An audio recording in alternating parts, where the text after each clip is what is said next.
Hello, and welcome back to this thing. I'm not gonna be much help on this episode. Also, it's hot as hell. Why do we have to keep getting heat waves? Hello, Mr. Egg. Hello, Chaos. Or Alex. Or whatever name that the Vortex of Chaos has decided to give you today. Yeah, there's a lot of names in here. There is. And thankfully, whilst you might not be a lot of help, I am a lot of help. Because this is a franchise I know very, very well. Yeah, it's fine. We'll be the other way around when we get to stuff like Guilty Gear or stuff, things like that.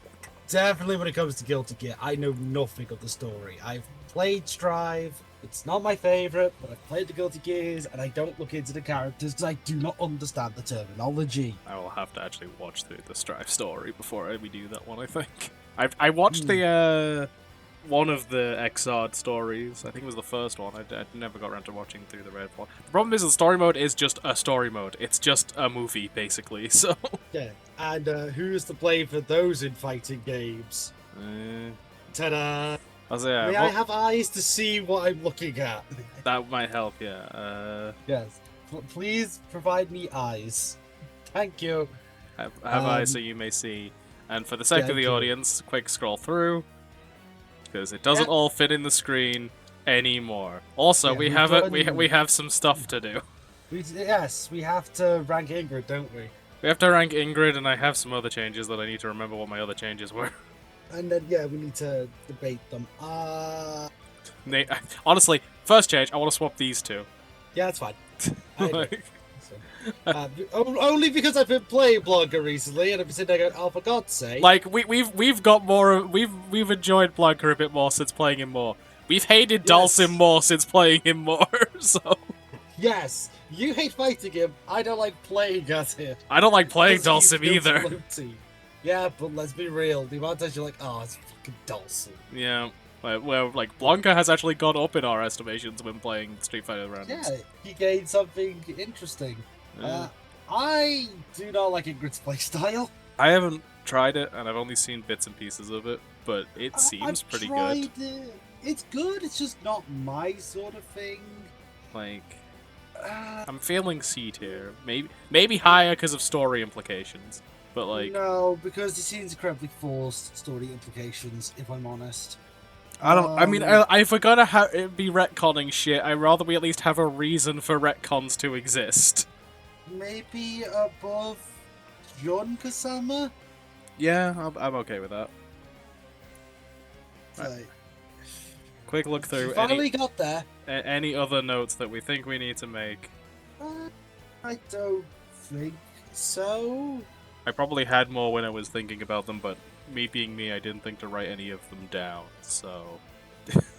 Yeah, I can't think of any. Yeah. So yeah, we get into Mortal Kombat, which is the one for this episode, which is in the title, so it's not like I'm not getting to it already. Indeed, and re-explanation of the rules, only playable characters in fighting games. That will exclude mythologies, special forces, and whatever the RPG was that was on phone in Mortal Kombat. I genuinely cannot remember it. I did a lot of weird things. No movie characters. We're not going to be using the movies for any inspiration, so designs from there, stories from there, like the fact that Kano is God Emperor. It's a long, complicated story. Not going to be considered as well, because, again, that's not the fighting game. Shall we partake in seeing the combatants? I mean... as the game called them? I was going to say, yeah, we go as we go. Like, indeed we do. And we start with alphabetical Asher, order. Right? So yeah, we Asher. start the only A character. Yeah, somehow the only A in Mortal Kombat. You'd be surprised, honestly. At least I think it's the only A playable character because there are other ones. Yeah, but like still. But again, weird. Surprising. Ashra was a character I remember people being excited for when she was revealed for Mortal Kombat 1. I really like her in Mortal Kombat 1. I don't, but I like the fact that we got 3D error representation, because I started on Deception, so it was nice to see Ashra come back, nice to see her story more or less stay the same, in that she is a demon who is trying to escape the Netherrealm by using her abilities to kill demons, Weird that they didn't include the Chris, because that was like the whole point of the story originally. But Pretty sure she is wielding Chris. It's not technically named that. They never refer to it in the story as Chris. Does he not? I'm sure she says it. I'm sure she says it somewhere. Someone let us know. She says Cartusha more. Possibly. I feel like I remember referring to it as Chris. Like, she might have mentioned it.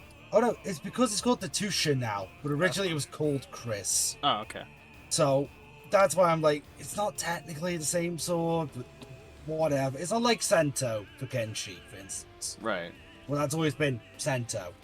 Playstyle, she's interesting, but she's never been the strongest. It is an interesting one because it's not fully a stance change mechanic. It's like an install more, but like. Yeah, 3D Ashura was not very good. I'll say that knowledge. I would say 3D everyone seems not very good, if I'm honest. No, there are exceptions. Someone who hasn't played the 3D games at all. There are exceptions to that rule. We will get to that. I also just want to highlight Ashura has one of the worst designed alternative costumes in the 3D era. I believe Ed Boon even said he regretted designing it. Right. Because, the whole idea of Ashura is she's Raiden, but female, right? That was the pitch. More or less, yeah. So she looks sanctimonious, and then they just give her this giant boob window and, like, bare legs. It's just... It's a mess of a design. I'm happy putting her in C. I think C at least, yeah. How she expands it. The question is, where do I put her? And where do you think we put her as well? Above Dan, below the Bears? I think she's more interesting than the Bears, to be honest. Okay. Yeah. I think above the Bears. Yeah.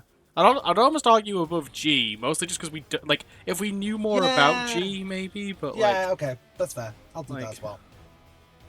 It is really just who are you, and that's kind of the entirety of G's thing. So I still hope that if they ever do CVS 3, G and Q are a team, and they're trying to get K from SNK on their side. I just like that. It's like that bullshit. I appreciate your headcanon, but I doubt it exists. I know, but let me dream. Baraka, I believe, is next. My boy. Yes. The man who, if a Blorbo tier existed, would be in the Blorbo tier immediately. We're at like 4 or 5 votes, I think. For those, the rule. Yeah, for those joining us, we keep suggesting a Blorbo tier. Basically, this character probably shouldn't be ranked very high, but we like them tier. I mean, to be fair, in that regard, I don't think Baraka ranks low, because MK1 kind of made him very interesting. Yeah, like that's what I think the thing with the Blowball tier is. It's not so much limiting how much we use it, it's very much like, well, realistically, this is where this person should go, and that's very low. But we like them a lot, so they're going higher. Yeah, we like them, and we think that if you spend some time redesigning, they'd be good. Yeah. As well. The potential tier, so to speak. No, we have a potential man tier. It's somewhere here. I can't remember where. Oh yeah, true. We have a potential man tier within the tier. But Baraka is, well, for the longest time he was Tarkatan, which is just like a savage race of barbarians. Is like the best description I've got. Yeah, and then they retconned it to being a disease. Yeah, so Tarkat is a disease. No one knows how it exists. But Baraka was infected, he was formerly an Deviant merchant, and now he acts as kind of a leader to those who are afflicted with Tarka, which honestly is a great move for his character. Yes. Because it gave him something to work with and something to fight for. Whereas it's just, we're Shao Kahn's grunts, we're gonna run in and we're gonna cut people up. Yeah. Like, I feel like they've been trying to redeem Baraka for a while, but yeah, the new story definitely helps. They've more so tried to make Baraka feel like his own guy, rather than redeeming per se. Like, he's always been a lackey to some capacity. Now he actually feels like a actual person in the world who actually matters. And also, to be fair, his fighting style in 1 is very fun. Yeah, he's very good. It wasn't broken either, it was just good. It was broken at launch, but it was quickly fixed. To be honest, a lot of that was Cyrax. Let's just be real. Possible. No. You didn't even need. He was one of the few characters you didn't need true. assists for. That's the thing. True. It definitely helped though in Guts Arena. Yeah. Or Cyrax, because that was the big, like, we've noticed a lot of Baraka Cyrax players, and we're like, yeah, because you made Baraka good for once. Mm-hmm. Unfortunately, I don't think he's going to rank high still. I'm thinking between Kimberly and Carrie. Like, we're talking about people that matter in the world versus people that don't. Like, yes, yeah, I'd say maybe below Kimberly. yeah, I'm okay with that. Although I feel like if we're making that argument for it, maybe Safina should be above. Yeah, I'm okay with moving Savina as well. Yeah, because it's just like we're getting slightly more relevant, like as we go up there. I like how Luke is the least relevant. Yeah, Luke Luke's is just the a guy. Luke is He's the a most guy. just a guy for a character who's supposed to be the protagonist. He's just a guy, but he's lower because he broke frickin' like what? Street Fighter 5 right off the bat Yeah, I mean, on launch. God, I'm so tempted to put him below Marisa and Manon. You can. While we're here, you may. Because as much as I like playing him in 6, my god, is he in 5 obnoxious. And like, he's just very bland. Like He's just a I guy. don't His hate name him. is Luke. It's just like a boring name. It's like, name a white guy. Luke. I mean, Ed. Okay, Ed also has this issue because Edward, but come on. Yeah. Like, I don't hate Luke. I need to clarify that. I do like Luke's design, but he is kind of bland at times. Fair. And speaking of characters that are bland, but not because of story implications, Blaze. So Blaze has 2 entirely different styles of fighting, which I should explain. Blaze, in the picture of in this tier list, if you could just quickly show that on camera for us, that is the Armageddon version. That's his last playable appearance. He is the final boss, so they scaled him up to be this big, giant, hulking elemental monster who has all the caveats of you can't grab him, he's sometimes immune to specials, yada yada yada. Prior to that, he was more of a human form. Hence why I put that. By the power of Ragnaros.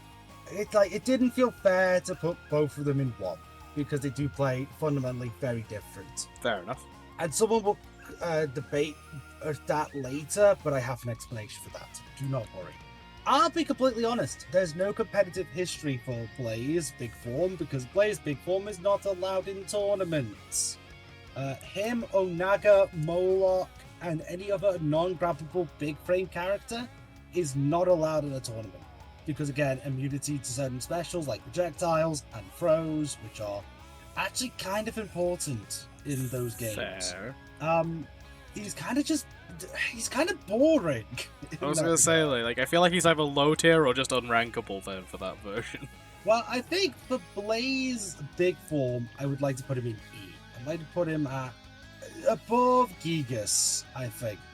Above the Because big hulking character, but not interesting. Blaze, the smaller one, is a lot more interesting because I believe he is allowed in tournaments. He is. I'll explain the story here. He is the protector of the Egg of Onaga, which is like, yeah, basically, he's my protector. But like, it's complicated in this regard because Onaga died, but then became an egg, and like, it infects Reptile. We'll get to that when we get to Onaga and Reptile. Eventually, he is contracted by, what are their names? Delia and Argus, who are the elder gods of Edenia, so to speak, to protect the world from Ragnarok, or in this case, Armageddon. So he becomes a big giant hooky monster thing. He kind of just serves plot purposes. He's not that interesting. He's fine to play. I put him at the bottom of D above maybe Nikali. I mean, I'm gonna bring this question back, I guess. I assume then we prefer him to Bob. Because, God, Not really, no. Real? I mean, he looks... So here's the problem, right? He looks interesting. He does not play very interestingly. Like, at all. Like, genuinely. Could you see him being made interesting, though? No. Okay. Outright, I could not. Because, A, his story is so plot-heavy, but also, he has, like, so maybe more he has, like, 3 fighting styles, and that's it.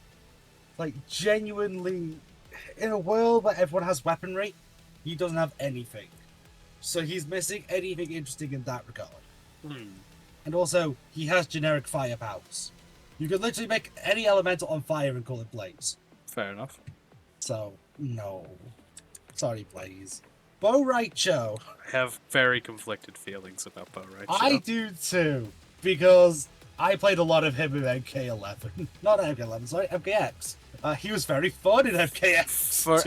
For every technical account, he should be the best of the big characters, and I've been on this a few times.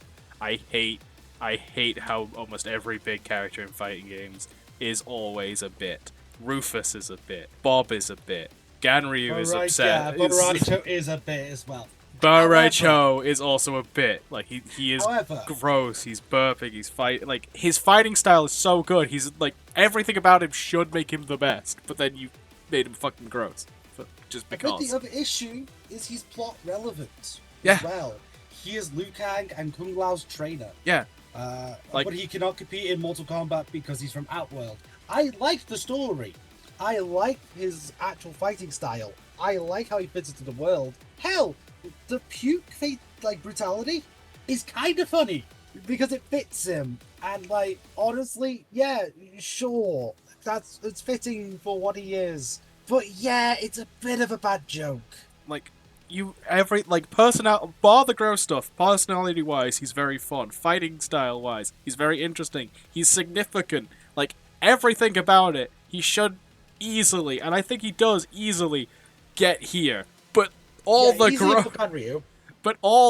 gross out stuff, I struggle to put him much higher because of this. Can we put him above Birdie? That's the question. Because that also fits in the category, right? See, Birdie always feels like a different kind of big guy to me. It's not just Birdie's not just fat.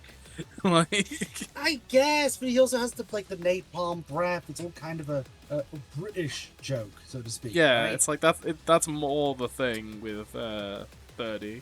I will say could see the argument for Bo Raicho being higher than Birdie. Here's what I will say about Bo Raicho. I think Madame Bo in the new timeline is very interesting.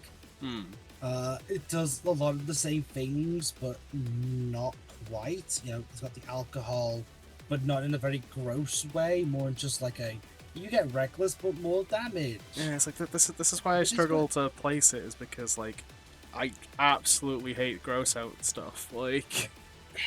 If all of his fatalities weren't gross out stuff, apart from the one where he drowns you in alcohol and burns you from the inside, which is a really cool fatality. Yeah, that one's good. I would say he'd be a bit higher, but it's a little bit too much grossness. Maybe above But I still like playing him. Yeah, I'd say above Fong. Fong just kind of is weird. But Raichu's weird, but you can understand why he's weird. I guess the argument. Again, we're in a new universe now. We can retcon shit. If we're not saying Madame Bo is literally our retcon version of Bo Raicho, They are. Is that actually confirmed? Well, they are the equivalent for now because I believe she has a husband. So theoretically, the husband could be Bo Raicho. Right. But there is literally zero reference, and they even reference Kai in the new timeline. And Kai is more forgettable. So fair. So if we're bringing him back in some way, I honestly say you can keep everything. Just stop having him be gross and genuine. He could stop my crusade about fat guys just being terrible characters. But I'll tell you can have just one gross move, and that's okay. Yeah. Just as a legacy thing. There's way too much. Because I think there's something into it. Yeah, either have the puke, the burp, or the fart. Don't have all three. I'd rather not have the puke, if I'm honest. Yeah, that's kind of a signature. It's kind of the problem. I hate Again, it. I think of it just for legacy purposes, not because of taste. Still don't like it. Cassie Cage. Oh, Cassie. A fun idea. I'm glad we don't have anymore. Yeah, the combat kits were an experiment, and for the most part, they hit. We all look at the combat kids and we're we'd like to see them back. Yeah. And in Takeda's case, he did come back. For the most part, they hit, and the two that they then brought back, and the two I didn't think did hit. I didn't hate Jackie, to be fair. Three. They brought back three. They just missed one, which we'll get to. It's depressing that that's the one that was going to not show up again. Yeah. Because he's so good. The most interesting one. But regardless, Cassie, Cassie is unbearable. Here's the argument. Johnny Cage is an asshole, but he's at least had enough games where I can tolerate him being an asshole. Cassie is just a bitch. Like, I'm sorry, she is. And she just gets all this plot on, and it's just not She interesting. is really just Gen Z Johnny Cage. Yeah, no, I'd argue borderline millennial. No, like she is internet meme culture Johnny is all 90s. over. Johnny is 90s. You know what I mean? Yeah, like I'd argue tail end of millennial into Gen Z. oh, so Cassie. so you're saying Cassie is our generation? Do you want that? No, what I'm saying is she's our generation in that people in high positions of power in companies do not understand our generation. Fair enough. Fair enough. That's what I'm saying. Like, we are not like that, but equivalently, she would be around our age.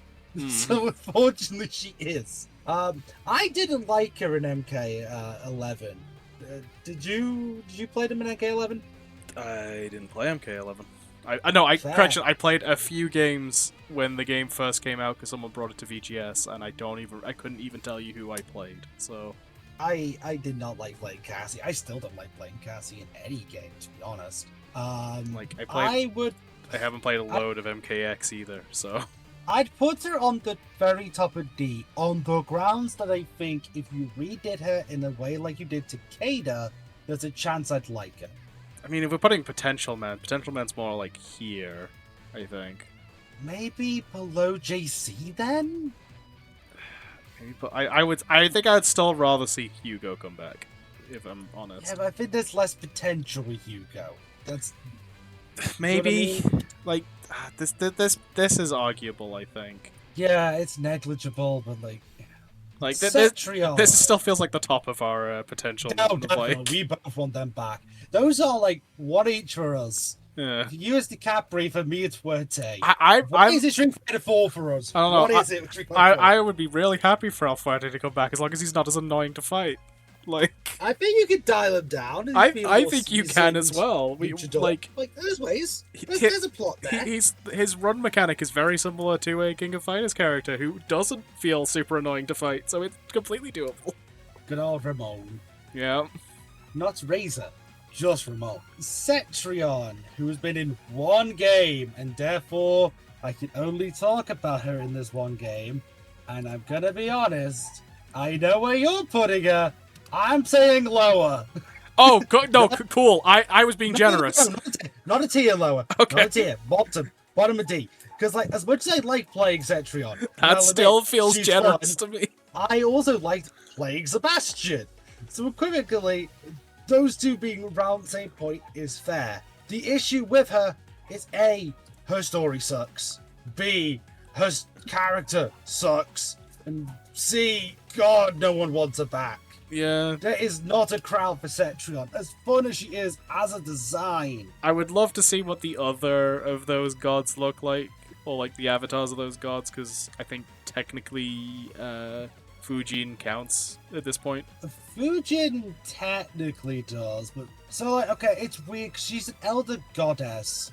Fujin technically does and does not count because Raiden was one at one point. It's never been confirmed if Fujin was. For me, Raiden's always been more of an avatar of one, where it's like Fujin feels like he's been ascended, which I don't know the lore exactly. You say that, but like in the original timeline, Raiden is a full-fledged elder god. It's just he is a demigod in the alternative timeline.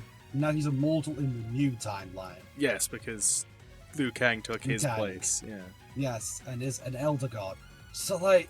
It's weird, man. I don't know. Did we ever get a definitive number of how many Elder Gods there are supposed to be? Because I know there are more. 6, I believe, if I'm not mistaken. So, like, assuming...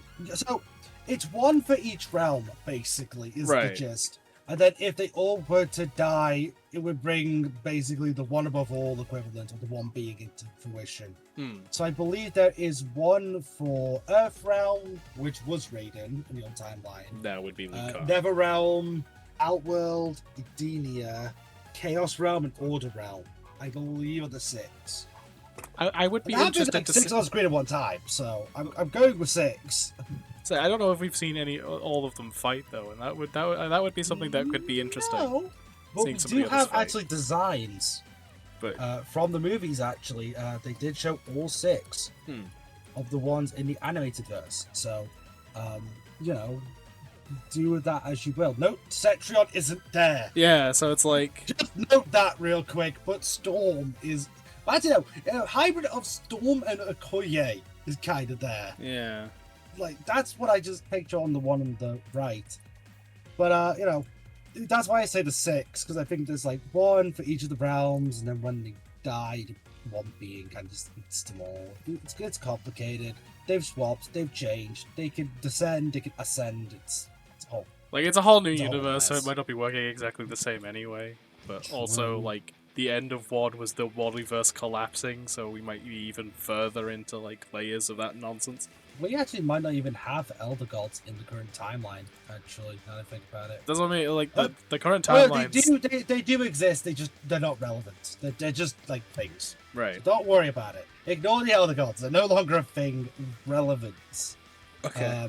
Speaking of things that aren't relevant, Chameleon with a C, not Chameleon with a K. We will get to them. Mm-hmm. Chameleon with a C is technically a Sateran, though we don't know if he is one. He is originally from the home console versions of the original Ultimate Mortal Kombat 3, though it's not a debut. So like his debut is Trilogy. He is every ninja in one that is male. There you go. That is the idea. That's the gist. Does it do the gist well? Actually, kind of, yeah. He's fun to play because he's everything. I always like the idea of these things. This is like I like playing double, but I think I like playing most of the characters in Skullgirls, at least that aren't in overpriced DLC. Because God forbid we're not going to get through an episode of this without bringing up the concept of overpriced DLC. I think the funniest thing is his one canonical ending. One like not canonical, but the only like story ending he's ever had is he sneaks up the pyramid in Armageddon, beats Blaze, and then all of a sudden disappears. He's an immortal who just like shows up, wins, goes. That's Chameleon. Shows up, wins, goes home. Like that's great. My work here is done. And everyone goes, "Who are you?" And he goes, "Nope, bye bye." My realm needs me. He doesn't have one. We don't know his realm. Sounds better than my planet know. needs me in this context. I definitely think potential tier, but I think the issue is he's been replaced with Floyd. Well, Floyd's not. Floyd is every ninja. No, Floyd's ability is light. No, he can copy the other ninjas. Can he? I thought the whole idea was his power is light. It's a light spectrum. It is true, but he can copy all the abilities of the ninjas on the light spectrum. And like Floyd still hasn't been playable, so I don't think we can call him like a replacement. No, but he showed up and he's fightable. Therefore, I think he's at least somewhat negotiable. I don't know. I definitely see him more as being like. I feel like Floyd is definitely a different thing. I mean, Floyd is the modern version. I think. Let's say. I feel Floyd like is the joke rappers we always wanted. Yeah. Like, but to be fair, like even the wiki says Floyd possesses similar abilities to Chameleon. So. I guess. I don't know, it means more. It feels like more like it's reflections though than actually like copying it. But it's like the light thing. But I guess that's just a narrative thing, right? Rather than a gameplay thing. I don't know. I feel like they should function differently just based on how their power works. Even if the end goal is they're both copying stuff, I feel like their abilities are different and should function differently. I'd put Chameleon with a C above Julie and Junie. And the only reason I suggest that is because in the old games, he wasn't most fun to play because he would randomly swap into the ninjas over time. Yeah. I think you could, like, alter which one it was, but it felt very awkward. Yeah, I feel like it's a lot better if it's just a guy with all the powers. Yeah, in Armageddon, they changed to be that. So, like, you would just regularly swap color gradually over time.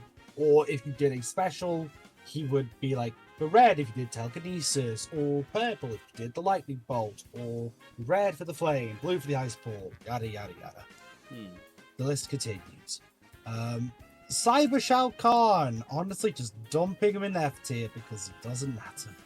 He's part of the Vita Tower for Mortal Kombat 9. Okay, whereabouts are we feeling? Do you think?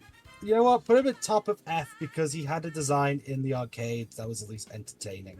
Like, they actually did come up with an idea of what a cyber Shao Kahn would look like, and it did look kind of cool. Was it just visual, though, or do we actually have play? It was visual, so... Because I was saying, if we don't have play, I still think we do this, because I stand by this potential there. Fine.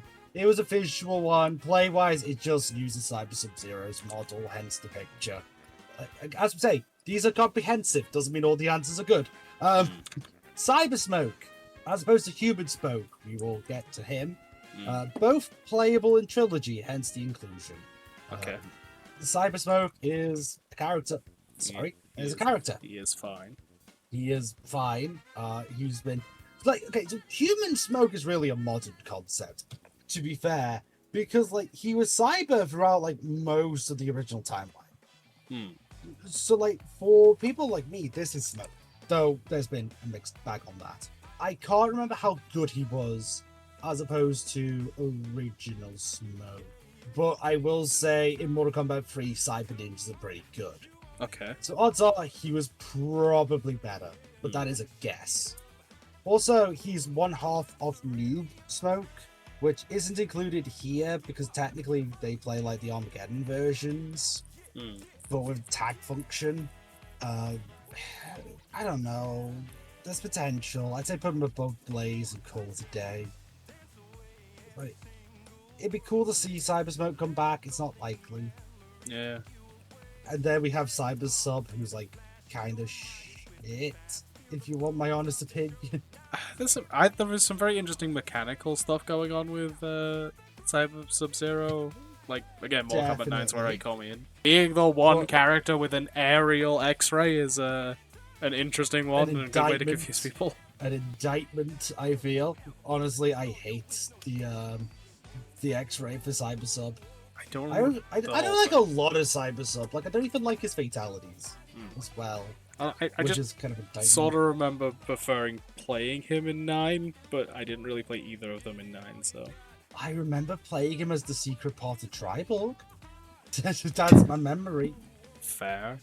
Look, I don't remember him being bad. I don't remember him being good. He was definitely not competitively viable in that game. I don't know. I feel like I remember seeing some competitive stuff in there was some, 9, sure. But the problem with MK9 is that it's like a game of gods, right? There are just some characters that are sort of infinitesimally above the rest of the competition. Like that is Cabal, Kenshi, Cyrax, Kung Lao, Johnny Cage, regular Smoke. I would argue Rain, if there was more offline tournaments, I think Rain would have ranked in that list. Because like offline he's really good, but online he just sucks. Cyber is near the bottom end of the list in that regard. So I would put him maybe above Cyber Smoke because it was a cool concept. It was a cool concept. I don't know. I don't know if it's intentional, but I generally visually cannot tell the difference. That's because they are literally identical in the game. Okay. That is a purposeful decision for accuracy. Okay. Cyrax, aka Sonic Fox's character. People are going to be like, why didn't you separate the Cyraxes? And the simple fact is, they're not that different, to be honest. They have the nets, they have the bombs. Yeah, gameplay, still gameplay, still gameplay. It doesn't matter if it's human, cyborg, woman, or not. Cyrax competitively has been broken a few times. Yeah. Where does the list begin? Mortal Kombat 9, Mortal Kombat Trilogy. Honestly, at times, Mortal Kombat 1, she was considered one of the top tiers. Played by Sonic Fox as well, I believe, and Madame Bo in Evo, I think. I watched it and I was bored crapless. It was, to be honest, it was just a very boring character to watch. So, like, by metrics of power level, automatically down a tier because it was broken. Yeah. Numerous times as well. Like, genuinely considered one of the gods of Mortal Kombat 9. Lore-wise, they are a link way, and they are one of the first ones to be given into the Cyber Protocol. They are also one of the only ones that actually has memories of their time as a human in the old timeline, and so do tend to gravitate towards the good side, right? Because they resent the Cyber Initiative and the Takudan which is Sector's faction.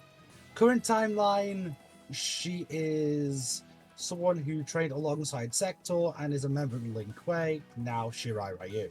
Okay.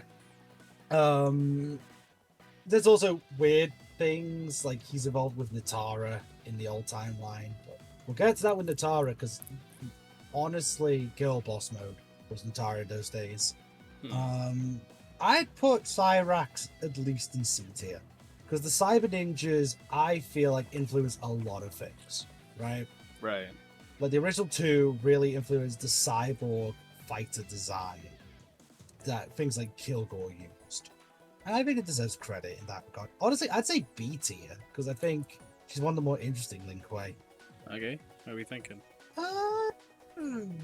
Probably below Raven? Yeah, I'm okay with that. Because like it's a modern take of a ninja. I mean, any excuse to put Nina Williams lower. Fair enough. Dagon. There is no competitive history for Dagon, because Armageddon does not have good competitive. The main reason is, and I don't know if you know this, it entirely depends on the TV you're using. I think I have heard about this, yeah. So genuinely, on different televisions, different combos are available. Like different strings work or do not work, and infinite combos exist.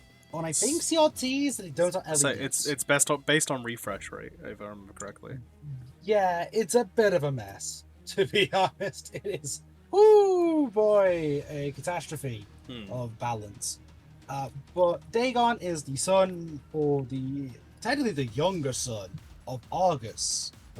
He is relevant in the regard that he's the head of the Red Dragon, and he has to fight Taven to see if Armageddon happens, and he kills his parents, yada yada. He's shown up a few times in the other timelines. Never playable, often killed. Barely relevant. I would put him in D tier. We're putting him in D tier. He's not been relevant. I'm more saying that in he's that high. Yeah, because technically speaking, he is plot relevant at least. The one way in which like Maki is plot relevant. Any Precisely. Any further advancements, or are we just... No, maybe above Sebastian. Are you sure? He's not bad to. Yeah, he's not that bad to play. Okay. At least he has a unique moveset as well. Okay. So I can see it. Dairu. Oh boy, the forgettability of Dairu. Do you remember Dairu? Have you ever seen Dairu? Have I ever told you about him? Don't think so. Cool. That's because he is forgettable. Dairu was a all-around guard who was imprisoned for killing the man who murders his family. He becomes a mercenary, and now he doesn't exist, but he does because he's part of Havoc. Okay. So Havoc's real name is Dairu. Right. So, yeah, he no longer exists. So therefore could not be in the potential tier because he doesn't exist. Huh. Like, this, like how are we going to bring Dairu into it when Dairu was Havoc? Give Havoc a personality disorder? Havoc already has a personality disorder. It's good his face got melted. That's not a personality disorder. No, but come on. He's been talking about chaos forever. I think I just kind of cemented it in his brain. Like, just because we talk about chaos all the time does not make it a requirement. Put him in E, put him below Eagle, call it a day. Okay. Like, genuinely, there's nothing you can do with him. He's dead in the water. Fair enough. Darius, aka Havoc's Dairu's right-hand man. The most generic punch guy in the best ways possible. I also butchered the spelling of his name, because that's how little I care about Darius. Fair. Like, he is someone who wants to overthrow the Order Realm. That's his story in both things. Congratulations. That's Dairu. I mean, he's interesting. The Order Realm doesn't have a lot. Yeah, it's a fun visual design. It's Blade. It's not. That's an insult to Blade. That is an insult to Blade. But to be fair, they also did Cobra, and that's an insult to Ken Masters. So we'll get to that. It's the whole like the sunglasses and the leather. You know what I mean? He's one of the more interesting assists in one. Like He's not good. He's not good, but that's I'll the say, main of he's one of those characters that it's not that he's bad, it's that he only works in specific situations. Yeah. Which is honestly a lot of those supports anyway, so... I'm surprised he made the cut. I genuinely am. Like, Darius was such a call. I don't think the assist made him better, right? I mean, like, did we care about Darius before here, and did we care about him now? I mean, I feel like I care a little bit more about him because of that, but I don't think I want him to. I don't necessarily think I want him to come back because of that. Yeah, I don't want him to be playable because of it. There's other assists where that's different. Yes. I'm looking at you, Serena. That is a good answer. I was also thinking Movado. But... we'll get to Movado. Believe me. But believe me, I am like the world's Movado guy. He might be the Warbo tier, actually, because Baraka fairly earns his rank. So yeah, Baraka probably could be higher if we really wanted to. Definitely. I would put Darius in D. I would put him maybe above Bob. I mean, I definitely want him more than Bob. Do I want him more than Master Raven? Yes. Do I want him more than Nikali? No. I think I agree with that assessment. Like, I actually still think there's hope for Nikali. Yes. I honestly, I was almost tempted to put Nikali in when we did the CVS thing, because I was thinking that potentially the Illuminati could in some way, like, capture him and control him in some capacity. Like, there is stuff you can do, and God, so much of that stuff you can do is by actually acknowledging the secret evil organization you have, Capcom. But they never will. The director from Johnny Cage's Challenge Tower. He is playable. Okay. So therefore he is here, but he has no specials. Put him in F. Hang on. Hold up. I'd say I at least want him more than Dallas. Or whatever his name was. Isaac. That's how bad I forgot his name. Yes. A director would be more interesting than guy in a white beater. Because theoretically, you could have him do camera flashes or clackables. There's something there. Yeah, it's just... I don't know what, but there is. Dramen. The first playable Oni, I believe. I'm honestly just waiting for permission to put him into F tier for the visual design. The fan base will not allow you. People I actually do love Dramen. Unironically. I will legitimately say I don't give a shit about the fan base. That design is fucking awful and I want never to look at it. So, yeah, his design is off-putting. But God, is he fun to play, actually. Like, unapologetically, he actually is a pretty fun character. He has a very fun projectile, which is the ball of flies. He is one of the only ones that really uses his weapon the majority of the time, which is the Iron Club. Okay. And he is relevant because he's the first of the species that's been playable. So that's at least worth noting. Sure, but like, of all the stuff that's good about him, could we not put it on a less abhorrent visual design? I mean, Onis aren't exactly the most pleasant visual, are they? I don't like. They're not supposed to be fucking the peak of beauty, no. But I don't want to be playing a fighting game and actively want to leave a match just because of who the person is playing. Just because I actively don't want to be looking at it. Like this is the problem with design. He should be at least above Darius. No. No. Let me explain why. He was formerly human. You could have him be human. I'm sorry. Currently, I'd still rather have Bob. Like that. This is the problem I have. You're lying to yourself. No, I cannot stress how much I do not like looking at this design. I legitimately would quit games just because someone is playing this. I am not shitting you. I hate it that much. The thing is, I play him in Armageddon. I play Dramen. He's fun. Wonderful. More reason to never touch the 3D Mortal Kombat games. Audience, I'm not in charge of this decision. I will leave it to my co-host. But for reference, I do think he's at least better than Darius. And I think it's not even close. Because Darius is boring. I don't know where to put him, because I just don't like looking at him, is the problem. Okay, I don't know. Top of E? Could it at least be better than Slim Bob? You know what? He can be better than fucking Cetrion, because Cetrion's awful. But, like, I mean, honestly, they could be here for... I don't fucking know. I just don't want to look at them ever again. He's like, move on, get off of Draven. Like, genuinely, I hate that design so much. I cannot stress enough. Oh, there will be worse designs in this series. You will see. In this game series, more specifically, I will clarify. Speaking of that, Devourer. I like Devora's design, actually. No, but listen. I don't think they rank high. I'm gonna say that immediately. I don't like the. They don't rank high. But it's a much better design. They were pushed to the moon. They were competitively viable in not 11, in X. I will own that. I definitely. Because the story's so bad. Yeah, they definitely could have done a lot more with her as a character. You had her kill off every beloved character as if we'd give a shit about it. And the answer is we don't, weirdly enough, because she just wasn't that fun. For those who like it, she was fun. For the majority of us, we just wanted her dead. Yeah. We genuinely wanted her to die. From, like, design... This is like a great contrast having these back to back. I appreciate them making her less of just a bug woman in the second time round and actually made her more like creepy and not just like because she fucking shouldn't be, but it's still not abhorrent to look at. Allow me to make my pitch, and this is incredibly generous because she nearly triggers my phobia. Yeah. Genuinely. She is so close to a hornet that I really want to say fuck off. But top of E, because at least she is a new species and we can make potentially a better character. Can we actually, can I make the argument that both of these kind of deserve to be in here for different reasons? No, because Drama's at least fun.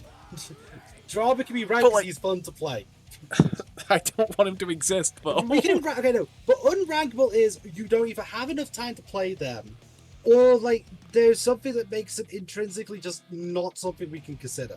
We can consider Devourer. It's just we don't consider her highly. I think the fact that as much as my eyes will not stop fucking going back to it, because my brain hates itself, I cannot stand looking at that design.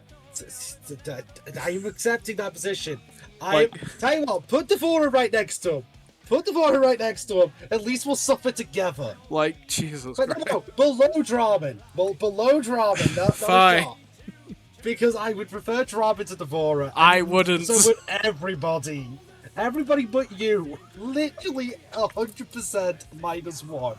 I don't. I hope someone else agrees with me. That fucking design is actually terrible to look at. People don't like his visual design. No one's debating that. I cannot imagine that they are interesting enough gameplay-wise to justify how awful he looks. Surprisingly, he is. I legitimately do not believe you. I cannot believe. I am having to keep my eyes closed because if I don't, my eyes will just keep going back to it. Like, okay, tell you what. For next episode, I will make a blank square for Draven, so you can get rid of that picture and put Draven, no picture. Like, genuinely. Just stop your eyes. Like, Jesus. Okay, move on. Ermac, one of the best ninjas. Yes, 100%. Straight up, period. Just, I love the design. I love the supernatural. I love the telekinesis. I love the Jared stuff because honestly, he needed something. Yeah, it definitely gives him more. I like how he is morally ambiguous. So, I can't pronounce the word. Ambiguous. Thank you. In the original series. I know the feeling doing that thing of like you feel like there's more syllables than there is. It's a weird word in general. People don't give Ermac enough credit. A mass of souls should be morally ambiguous because it's basically always got to decide amongst all of itself what it wants to do. Yeah. That fatal blow in 1. Can we at least give credit to how cool and visual it is? Honestly, all of Ermac's kit in 1 is incredible. The one where's the spearman. Like, he summons the ghostly spear people to like, fucking stab you. I think Ermac, as much as I would have played... Yeah, because I would have played Ermac, I think Ermac came out after I uninstalled the game because the game got too big. Ermac, I think, came out literally after Quan Chi. Yeah. If I had to guess. I can't remember the DLC release order. I know he was one of the earlier ones, and yeah, that's just a testament to how early I gave up on the game, because it's like, oh, that's the biggest update ever. No. Honestly, you would have liked him in X. I think you would have picked him up there over Quan Chi. And I actually do mean that because Quan Chi doesn't play anywhere like he does in 1. I mean, I did play Quan Chi a bit in 9 as well, so like, but Okay, yeah. fair enough. But like, I played Ermac in at 9 as well, like. Yeah. So- Ermac as a ninja, I think has to rank high. I'm thinking we start in the B tier. And we So just am work our I. way there. Like, Because he's such a cool design. Like, Ermac ran so Hisako could run. yeah, kinda. Do I think he ranks that highly though? I don't know. I'm comfortable with that, but I'm also okay like, with that. I'm okay with that for now. I'm either between here or here. Like, it's that sort of my range. No, Like- I definitely think I definitely think about the first. And that this I one's agree. just because like, as great as Miguel is, Miguel's technically also probably a Lobo tier. Can we at least put Miguel over Ryu?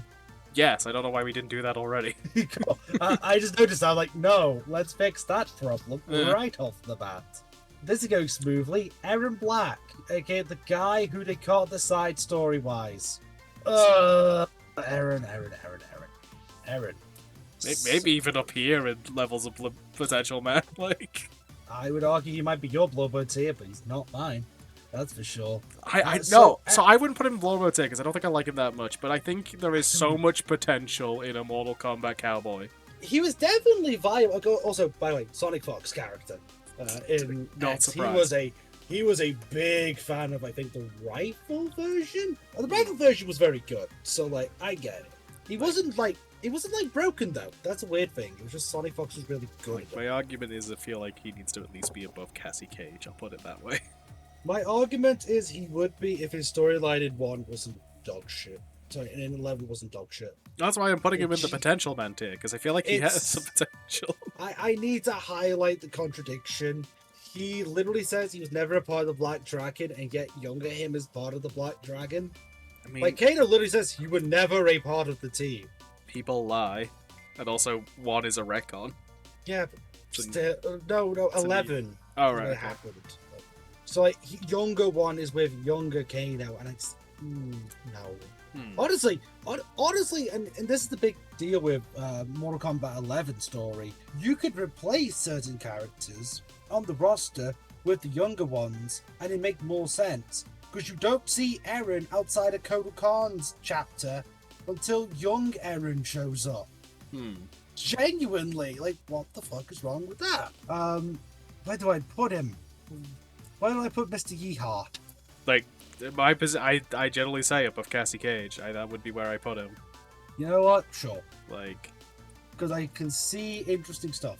it's like, yeah, there's some problems with the plot at times with the character, and like his kit's been a bit messy, but there's definitely something there. It's been divided for sure, but there's definitely something.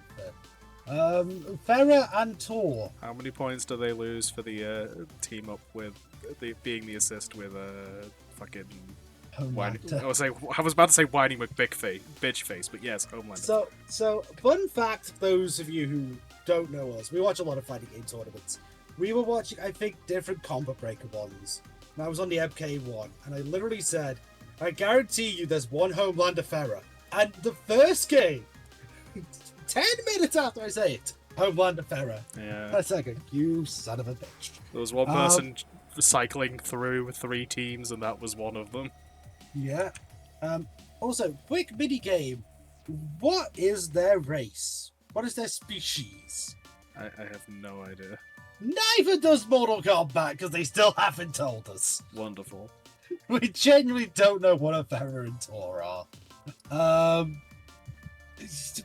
Dump them in E. I don't want them back. I really don't. I wouldn't hate them coming back. I kind of would because I just don't think they're that interesting. And it's like, would I prefer Cetrion? Yes. Would I prefer Dagon? Yes. Would I prefer Darius? Yes. Like, there's so many I want more. I'll say personally, I would prefer them over Cetrion, but Mm, I agree I that think I you could agree do as they are, Cetrion. they're not much of a character. I think in the new timeline you could do something interesting with Cetrion because you wouldn't be an Elder God. Maybe. I don't think. So there's something there. Frost. DLC for Mortal Kombat 1. But only if you didn't play up to Chapter 3. It's like, yeah, DLC unless you played the fucking story mode. And not even a lot of the story mode. It's genuinely the most pointless DLC. And I mean that with like all my heart. It is so pointless. I mean, they did do the same thing in Mortal Kombat 9. And they also did it in Mortal Kombat 1, but counter argument. At least for Havoc, you had to beat the whole story. So there was more of a reason. Half the story was... I can't remember. There was two characters. There was two character unlocks in 9. One was half the story, one was the whole story. One cheers the full story, half is Cyber Sub. Yeah, I would say I knew one of them was Cyber Sub-Zero. But like, I don't think Cyber Sub was DLC at first. Actually, I don't think either were. I would say I got the complete edition, so I had everything unlocked anyway. Yeah, you can unlock them. I don't think there was DLC on the Xbox store. I think the first one was Scar. We'll get to that. People still do not like the Cyber Lin Kuei design. I don't hate it. I think the problem with the Cyber Frost, is it's both trying to do too many things at once. It's not quite fully cyberized because of the face, but it's not doing enough of it because of the way the mask looks, and then it's also doesn't look like any of the other Cybers designs because it's supposed to be a bit of Chronica in there, and I think the Chronica design is kind of muddying the other bits of the design. Yeah, it needed to just commit to being Chronica. Yeah, it's like either commit to it or don't include Chronica in it. Frost original timeline though, actually fun to play. Not good, but still fun to play. She is a Lin Kuei. She's basically like protege to Sub-Zero, but wants to rule the Lin Kuei. Gets frozen, gets broken out of the ice by Taven. It's a whole mess. I'd like to see Frost come back. Yeah. I'd like to see them more than Cassie, but not more than Eren. That's for sure. I'm okay with that as a position, actually. Yeah, I think I'm okay with that. On the grounds that it's original Frost. You can do the Lin Kuei design bit later, but I want a human Frost first. Yeah, like there's the whole, like, we're only just really getting the Scorpion Sub-Zero rivalry, like, at the end of the space plot of 1, so, like... Well, I mean, now it's Scorpion nude. I guess. I didn't do the extended stuff because I couldn't be bothered. Yeah, a new kind of happens. It's weird. Anyway, Fujin. Point is, there's the space for her to fit into that. There's definitely space, for sure. Honestly, nice member of the Lin Kuei that hates Shirai Ryu. Yeah. That's just fitting for him. Fujin is just a cool character, honestly. Yeah. He is the brother of Raiden. He is the wind god, so to speak. He vanished from Fort Armageddon, came back in Mortal Kombat 11, was very fun to play. People liked him and received him very well. He definitely would have been the character I played if I did play 11. Yeah, he was fun. He looked a lot of fun. He was the only reason I ever considered buying 11, I'll put it that way. Yeah. And he is actually relevant to the story because he is the one who guards the Temple of Air in mythologies. Well, actually, it's called the Sky Temple, but like they're all like elemental temples, so call it what you want. I like Fujin. Fujin is a Bloodborne tier contender for sure. Yeah, I think we could both agree on that one. Yeah, I'd say even then I'm still thinking like C tier, if not higher. Yeah, I'm thinking below, maybe Claudio actually. Really, that feels low. Yeah, because like they kind of feel similar. They conjure things similarly. They have the glowing stuff. But I think in a crossover, I think Claudio would fight Fujin. I mean that is I will agree that's a rivalry I'd like to see. But I don't know, they go hand in hand for me. I'm okay with them being either side. Yeah. But they strangely look correct next to each other. I can't really explain more than... I'm almost tempted to put him above Oni, though, if I'm honest. Like... Oh, that'd be a big jump, relatively. Well, let's take it one step at a time, then. Do we prefer him to Jun? Yes. Yes, because... As we've said, yes. The most plot-relevant character that does nothing in the plot. Do we prefer him to Ed? Yes. Yeah. Actually, I've not enjoyed Ed too much this time. Do I prefer them to Q? There's a lot more going on, but this is kind of the problem. This is the problem with Q. There's not enough going on with Q. I love Q. I agree with you, but like... Tell you what, let's split the difference then. Let's leave him behind Q. He's jumped 3 spaces, right? Yeah, that's fair. Like, I think if Q came back, it'd be more interesting to them. Mm. Plus, Vision might be a girl, because technically Raiden has a sister, not a brother. So, you know. Let's wait and see. That I don't think that would make them any less fucking cool. I'm gonna be real No, with but you. we'd get the controversy again, and then we'd have to debate it. You say that, we didn't even mention it fucking once when it came to Cyrex, because we don't give a shit, because why would you? Yeah, we don't give a shit, but I will say I actually didn't hate Human. Human Cyrex is good. I don't give a shit they have tits. I will bitch about female Sector, though, because she sucks, but we'll step aside. Shao Kahn, or General Shao, hence the name General Shao, that's our current version. Yes, Khan is a title, so... I'm just going to say this now. As the series got on and on, Shao Kahn became more of a jobber. Yeah? And a mook. And then And Mortal Kombat 9 happened? Ever be a mook. Well, Mortal Kombat 9 happened, then Mortal Kombat 11 happened, and then Mortal Kombat 1 happened. He got less and less interesting, and more brutish. He was a strategist. He was an intellect in his raid, in the lore. Now he's just this boneheaded dickhead. I don't know. You say that. Fuck it. His point in the story in 11 though as well. Like yeah, that is that's like the him and problem. Seidel being smart. Fucking like political. No. Do not. No. That Sindel fucked for a lot of reasons. That Sindel will get a lot of harsh marks from me because it's my least favorite character. I mean, the entirety of MK. That is fair, but if we're talking about like because it's not even Shao being smart. It's Sindel. Shao just follows. I guess. Like no, legitimately, every single point of the plot is Sindel does the thing. That's literally what they show. So Shao just follows. So he's not even smart there. He's just an asshole. He's just this asshole mook who gained dragon things, looks worse as a result, and is a fucking idiot. Okay. Which I think hurts him so much because he's meant to be bloody smart. He outsmarted Onaga to take the throne. He has intellect, but the guy is just rant aside, bottom of sea, like the very, very bottom of sea, and that's literally me being really generous. Fair enough, I suppose. Because like old Shao Kahn is great, and I do like playing as General Shao. But, please, like use what he's known for. Geras, I like Geras. Anything to move off of my rant of General Shao. Fair. Genuinely. Geras is the only character to debut in 11 and then reappear.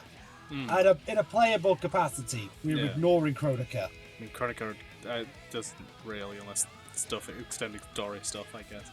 I mean, she's still not playable, technically. Is she? So. Does she even exist? Because it would have to be I assume it would be the extended story stuff. No, she is an so Shang Tsung from the old timeline takes her form to persuade Shang Tsung of the current timeline. Okay. So, no. Technically, she's just like a mask. Right. Geras. I love the actual change in Geras, because Geras was just not great story-wise in his debut. But they fixed so much about him. He is basically going to be the one who looks after the hourglass. Yeah. That's what they're pitching. And I like that, because I think Liu Kang taking a step back would be interesting. And I think the sand clone thing and the time stopping stuff, I think it's interesting a play style. He is very interesting mechanically. Although I could also see how it could be a little frustrating to fight, but that kind of goes for a lot of that stuff. Like that kind of goes for a lot of that sort of play style, but I do think Geras does it in a very interesting way that the characters don't. I think Geras has been interesting, and I think definitely unique enough for people to pick up. So I have to give them credit, and I do like him in general. Definitely, yeah, I'm agreeing with C tier. Yeah. That's where. Okay. That's the spot. Okay. Because I prefer Laura, but not Adon. So yeah, perfect divide. Adon is in the this is a unique fighting style, and they are here to represent that here. But I think his is not as good as Gearas's or Laura's in terms of being like a specific style. It's time for our first Shokan. It's Goro, the first sub-boss of Mortal Kombat. Shokan D's. Shokan D's half human, half dragon nuts. So, you'd be forgiven for thinking Goro is a mindless brute, because you played the video games and you didn't pay attention.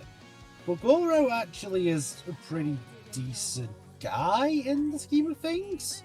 Like, yeah, he killed the great Kung Lao, bit of a dick move, but like, he did it because he was ordered to, and he still makes peace with Kung Lao anyway. And he does show like military ambition outside of servitude, the Shao Kahn, and he is actually quite a dominant force, even if his Mortal Kombat X appearance is non-canon. Spoiler, he has no arms at that time, which makes it a bit weird when he has 4 arms, you know? Yeah, that's a bit weird. Assist-wise, he's great. I'd like to see him playable. I think there's something to his story, but not a lot.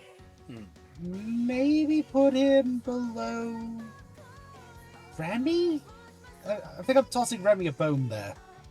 Yeah, I mean, we've said before, and we'll say it again, Remy is where he is because his kit is good, it just doesn't work in the game he's in. It's like, I can see Remy being fun in the games he's in, I can see Goro being annoying, and also his story not being great, so... Fair. Consider it collateral, I guess. Havoc, your guy. I just always think of the fucking, like, old Pop Station Watch videos. The guys throwing their arms, tearing off and throwing their arms and legs at each other, and then that's just because the graphics aren't great, and that's just what it looks like, and then Havoc shows up in my existence, I'm like, oh my god, that's actually just the character. So, like, I'm surprised you can stomach Havoc, considering Draman. I don't have problems. I would argue Havoc is more horrifying. I don't have problems with blood and gore and stuff. I have more problems with gross than gore. It's weird. Yeah, I Same think reason why I have so many there's problems some- with Bo Raicho. It's like I can't do gross. I can do blood. I can't do gross. You can see where my confusion lies. Yes, right? those are like is a squeamish guy. Like, Yes. he's not for faint of heart. yes. I can do blood and that sort of thing. Broken bones. That's all fine. Especially as it's someone who's constantly regenerating. I can't do gross. I can't do gross. I do not like playing as Havoc. I have never enjoyed playing as Havoc. However, I love him being a Chaos Realmer. Him being an Order Realmer now kinda sucks, not gonna lie. I mean, I guess the idea is because, like, in a way, Chaos Realm doesn't exist in the new timeline, so he's trying to make Chaos Realm. Yeah, they're kinda like... It's like Chaos Realm exists because Order Realm. If one doesn't exist, the other kinda doesn't. Yeah, so Because, it's like what is the point? they're trying to sort of taking that to the next extreme of like, no, Chaos didn't exist first, which doesn't make sense. Chaos is natural, Order isn't, but that's neither here nor there. Can we give him marks off for how poorly done the Titan version was? I don't know what that is. So, in the story of Mortal Kombat 1, Havoc really doesn't do that much, right? Yeah, no, because they're setting him up to be a villain for a future game. It's probably not going to come for a millennia. About that, that's already happened. Again, did not play That's the exact story. DLC. Yeah. That's the DLC. He is the titan of his own universe, in which everything is chaotic and there's endless brawls, and it results in this really green swirly background stuff. And it's like, okay, but like, legitimately, I don't care. Why would I care? He did like fuck all. Legitimately, why am I meant to take him as the big serious threat? That's my issue with it. Like, if he was seen as more more threatening, I'd get it. That is kind of why I'm surprised. I guess because the game didn't sell well and they just wanted to get the story done because they figure they're probably not going to. But like, yeah, fast forwarding to the story means you give him no time to really establish or set up into being a villain, where I figured if you waited to the next game, you could have like, this is a year later, or this is a couple of years later, and they could have given him time to set up and be more of like an established threat. Which is kind of why I'm a little surprised they rushed through it.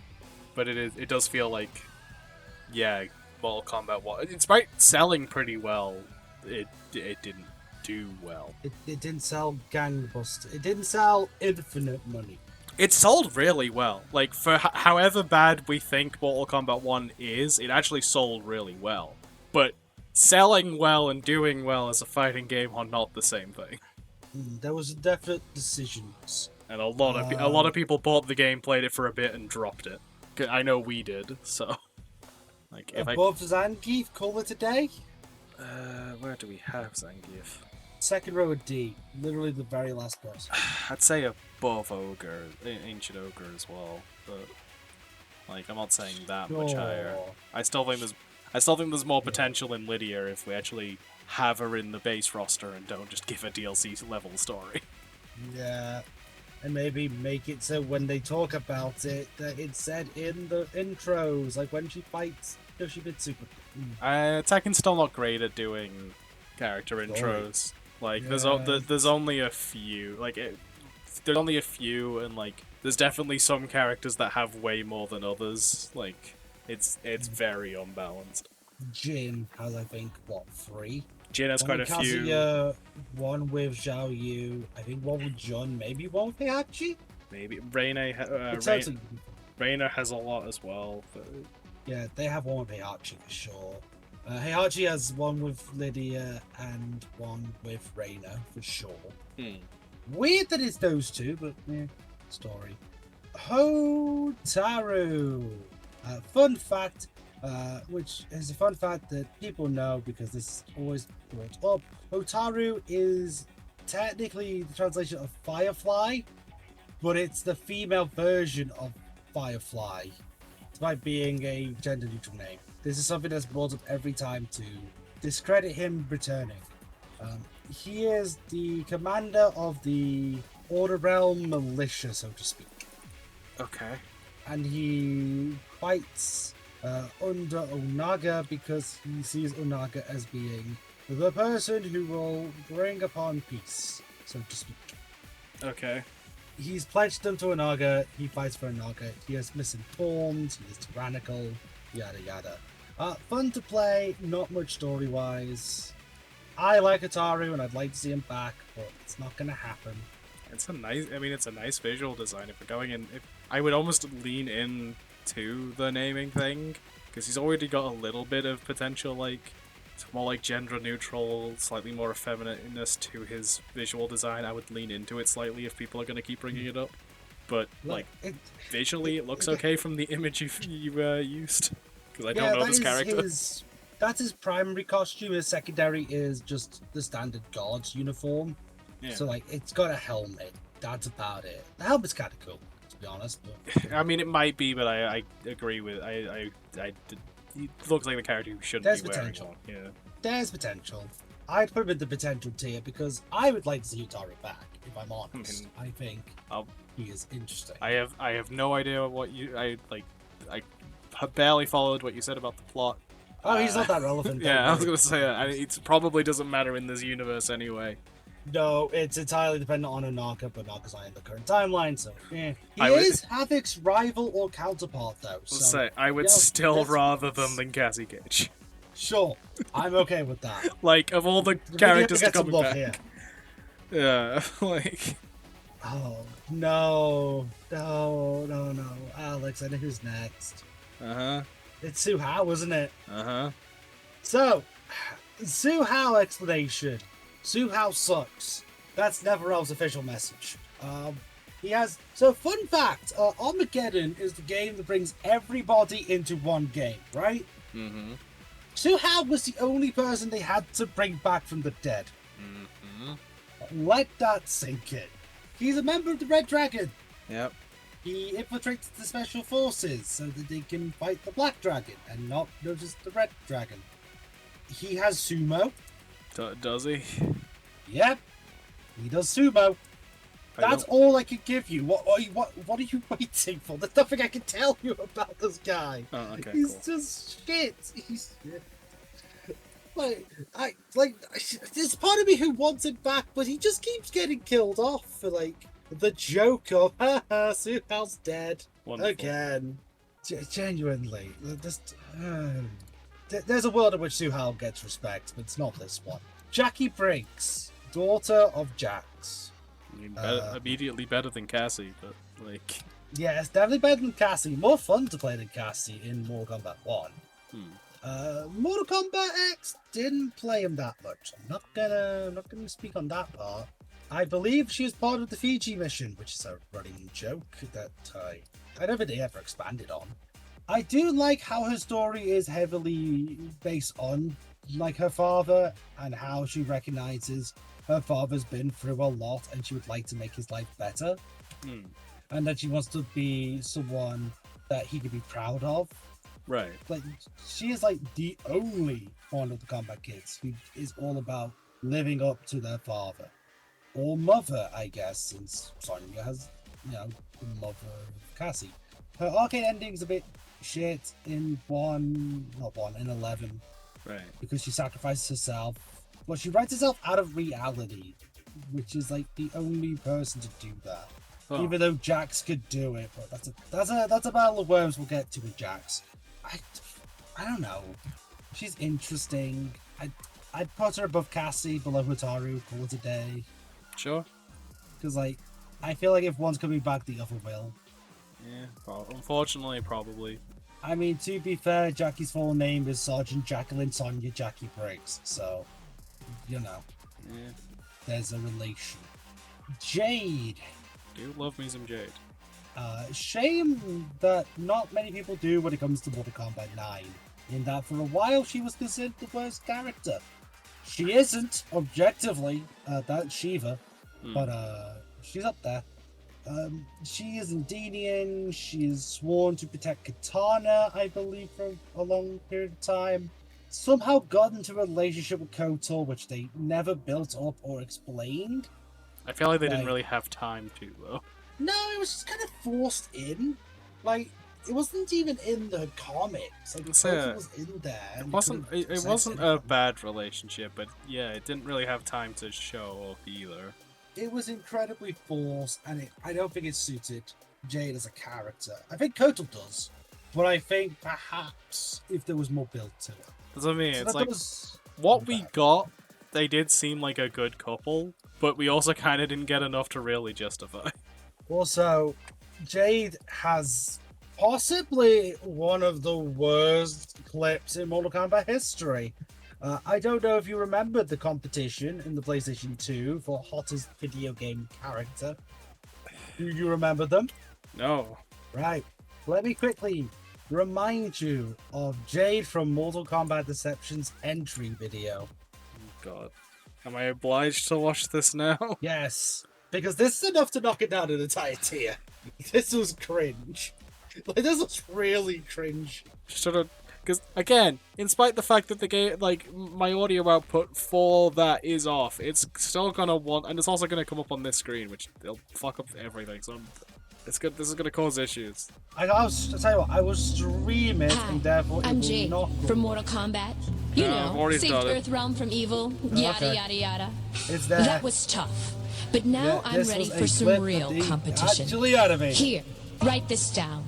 I'm 36, 24, 36. You know what? That's enough. That's. Yeah, do you see what I mean? I'm 86 seconds. I'm 18 seconds in. That's quite enough. Yeah. I again, that shouldn't make it into the video, but if it does, congratulations, you also know the problem. Now know the problem. Yeah, that clip has been there for so fucking long, and it is terrible. Like, God, why did they have to ruin Jade? It's like, how is the first? What is the first thing I'm going to do? Introduce myself? My fucking measurements. For size. Yeah, as if anyone gave a shit. I'd put her in D tier. I think D is generous. I don't know. Like, Jade is good. But like, fine, she'd go to C tier. But God, I don't know. No, I'm like, I don't know. It's better than fucking. I'm feeling there. I don't know. Sure. Okay, that's fine. Is it Jarek? Yep. Jarek is Kano because Kano wasn't in Mortal Kombat 4. Yeah. That's all you need to know. Like, I could explain his appearance in like Special Forces. I'd rather not. He's a guy. He's not even good in Armageddon. We okay with this? I'd put him below Dairu. Okay. Because like at least Dairu was a unique person. Jarek literally is just Kano at home. Fair enough. Like he has a knife throw, he has a cannonball roll. I believe he had an eye laser as a fatality. Like he had the heart rip. It's like he is literally Kano. Jax or Jackson Briggs, the character I played in Mortal Kombat 1 because he was fun. Okay. Jax is a member of the Outworld Investigation Agency. He is technically the first African American character in the series, to my knowledge, because he debuts in 2. Okay. He has the bionic arms. That had a very interesting heat-up mechanic in 1, where like it would deal additional damage or do X-rays. I think you're doing that thing again where you keep saying 1 when you mean 11. Yeah, it's because in my brain I don't like 1. So I was like, let's just pretend 1 doesn't exist. I don't know, Jax is cool in every single game. Apart from when they gave him the fucking B-boy outfit in Deadly Alliance. Truly an aesthetic of all time. Okay. This was Jax. Like, it was a choice. It was a choice. It was a ballsy choice. It was a wrong choice. I will also say the Chronica arms fucking sucked. Yeah, they did, but they made sense from a story perspective. I mean, yeah, so did the Revenant versions of everyone in fucking Thingy, and I still hated that was the default option for them. I will say at least when he was part of Chronica's team, it made sense, given his implications of wanting to protect Jackie. Yeah. I will say his ending in Mortal Kombat 11 was controversial to all hell. I think everybody heard the ending at one point. I don't know if I did. Oh, he basically goes back in time and wipes out slavery and basically makes it so black people rule the world. Okay. That's perhaps a over dramatization. Bit of an overcorrection, sure. But that's what people said it was. Right. Because he basically becomes T'Challa. Okay. Like it's a African designed world where he is in tribal wear with his wife, who is in traditional African garb, as is Jackie. It's like it was very controversial. Okay. Because people thought he was tone deaf. I guess it kind of was. Like I know where they were going with it. I did like the Sax friendship though. That was great. Yes, that was good. That was enough to make me forget the ending, to be honest. Like, I genuinely love Jaxophone. Okay. That is what I am calling it. Okay. I would put Jax in C tier, because I would like to see him back. That's fair. Like, he can be a grappler, he can be a brawler, he is flexible in both regards. I do like the idea of the heat mechanic. It was very fun to play with, I'll be honest. He's one of the only grapple characters I liked, which is a rarity, I think we'll agree. Because I don't like grapple characters, they're not my jam. But, that's fair. That's sort of why I think they really need to do something like the MKX style, like fighting styles thing again, because I think Jax is a very good one for like, you can have a grappler, you can have a brawler, you can have like a weapon, like a firearms expert, like... Yeah, because he had the grenades as well, he had like the China Lake. It's like you can make him 3 very unique fighting styles, but they are all him, and they all make sense for him. Now, I'd like to present you the opportunity to rant as much as you want about Johnny Cage. Feel free. I know you don't like him, so I'm going to give you the floor. So I don't know if I have and then I will have my own rant. So I don't know if I have that strong opinions. He's a shit protagonist. And, like, he's a pretty consistently one of the most overtuned characters mechanically, but... I would argue broken. I mean, I'd argue definitely broken. In at least the last 4 games, he's had something that needed nerfs. Overtuned is me being being careful about it because the way I speak. No, he had a safe 50-50 block string. In 9. I'm pretty certain he had a different one in X. Then in 11, he just had broken shit. And then in Mortal Kombat 1, I wanted to throw myself off a bridge facing him on, like, opening day. Because Jesus Christ, was he annoying to fight. Yeah, just block strings you into getting the activate form, and then everything strings anyway. Like, and the thing is, he wasn't that relevant in the old timeline. That's the thing. He was like a fighter. That's it. That's the dealio. He wasn't like this descendant of an ancient warrior group that has imbued his family with green energy. Like, no. He was a fighter. He was a snarky movie actor. Yeah. That was the deal. And then you made him really relevant. So... To be fair, originally he was just supposed to be Jean-Claude Van Damme, but... And then he became Jean-Claude Van Damme. And it was awful, because they did not actually bother getting Jean-Claude Van Damme to record that many lines. No, but and yet still it was better than Natara. Yeah, it was not the worst voice acting. And to be fair, his delivery on those lines was actually good. Yeah, just there wasn't enough of them. To be fair, I imagine he cost a lot of money. Yeah. Even though John Cena was on the voice cast, I'd argue Cena was still cheaper. I still think Johnny deserves to be in C, if I'm honest. Yeah, I'm okay with that sentiment. Let's see, who was in the C tier? Who would I want to see more than Johnny? Is the answer Lars Alexanderson? I could do without Lars. Okay. Is the answer Julia? I'm sort of indifferent to Julia. Is it Shaheen? I would like to see Shaheen be more of a significant character. Cool. Then he goes below Shaheen. Sure, that's... Simple elimination. That works for me. Why worry about it when we just go one after another? Cabal! Can't go into S tier because was broken twice.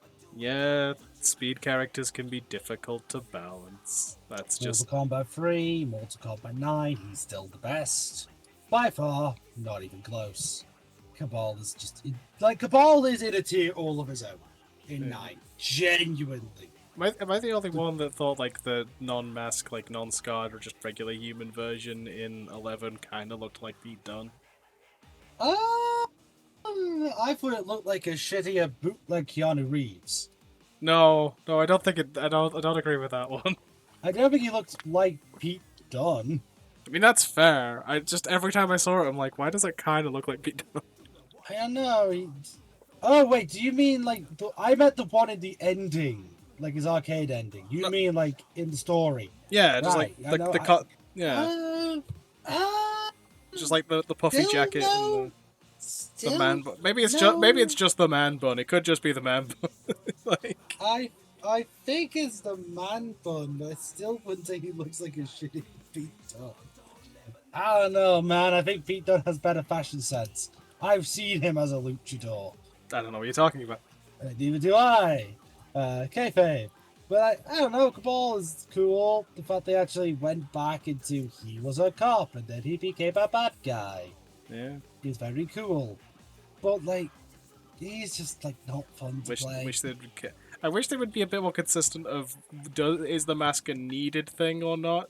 The answer is, it is a needed thing. Because there's been many, like, there's a lot of times where it's like, no, it is absolutely necessary, and then this feels like there's other times where it's like, I mean, it's mostly necessary, but, like, not as much as some of the other times we get.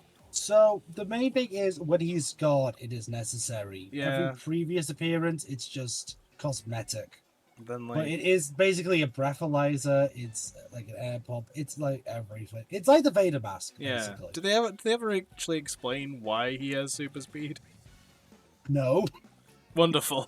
Pretty certain they never did, actually. He just kind of does. And Boy's just fast, I guess. Boy just runs. I don't know. He does a lot of CrossFit. I don't know. I'd like to see Cabal back. I like the hook swords. Stick him above Claudio? Yeah, sure. Like, I don't know. I like Cabal. Cabal's cool. Cabal's not a bad character. It's just that his writing sucks. But that's a symptom of 11. Yeah. So... I'll give him the pass. Kai! I don't think you'll have ever heard of Kai before. Who the fuck is Kai? I would love to introduce you to Kai. Kai is a member of the White Lotus trained by Kung Lao and Liu Kang. And he is meant to be their successor. So another character that's probably been retconned out of existence. No, he's been upgraded, actually. So he is now an instructor in the White Lotus on par with people like Bo Raicho and trained Kung Lao. So technically he is better now. Okay. He is training Shujinko as of current. Okay. If all of the arcade mode endings are canon, which they are not, but if we pretend for 5 seconds that they are. I mean, in a way they're all canon if the given the multiverse is canon, yeah. If they are canon to the timeline in which they are shown. Yeah. In which case, we are looking to get a Shujinko and a Kai, and I would like both of them, but Kai doesn't have that much going for him right now, so how about we shove him above Bo Raicho? Sure. Maybe Birdie? Sure. And yeah, there's Kai. Okay. And for the two Kai fans going, you didn't explain Kai properly, you explain Kai properly. There's nothing. I'm sorry. I'm not going to go with how he left the White Lotus in the old timeline, because it doesn't matter.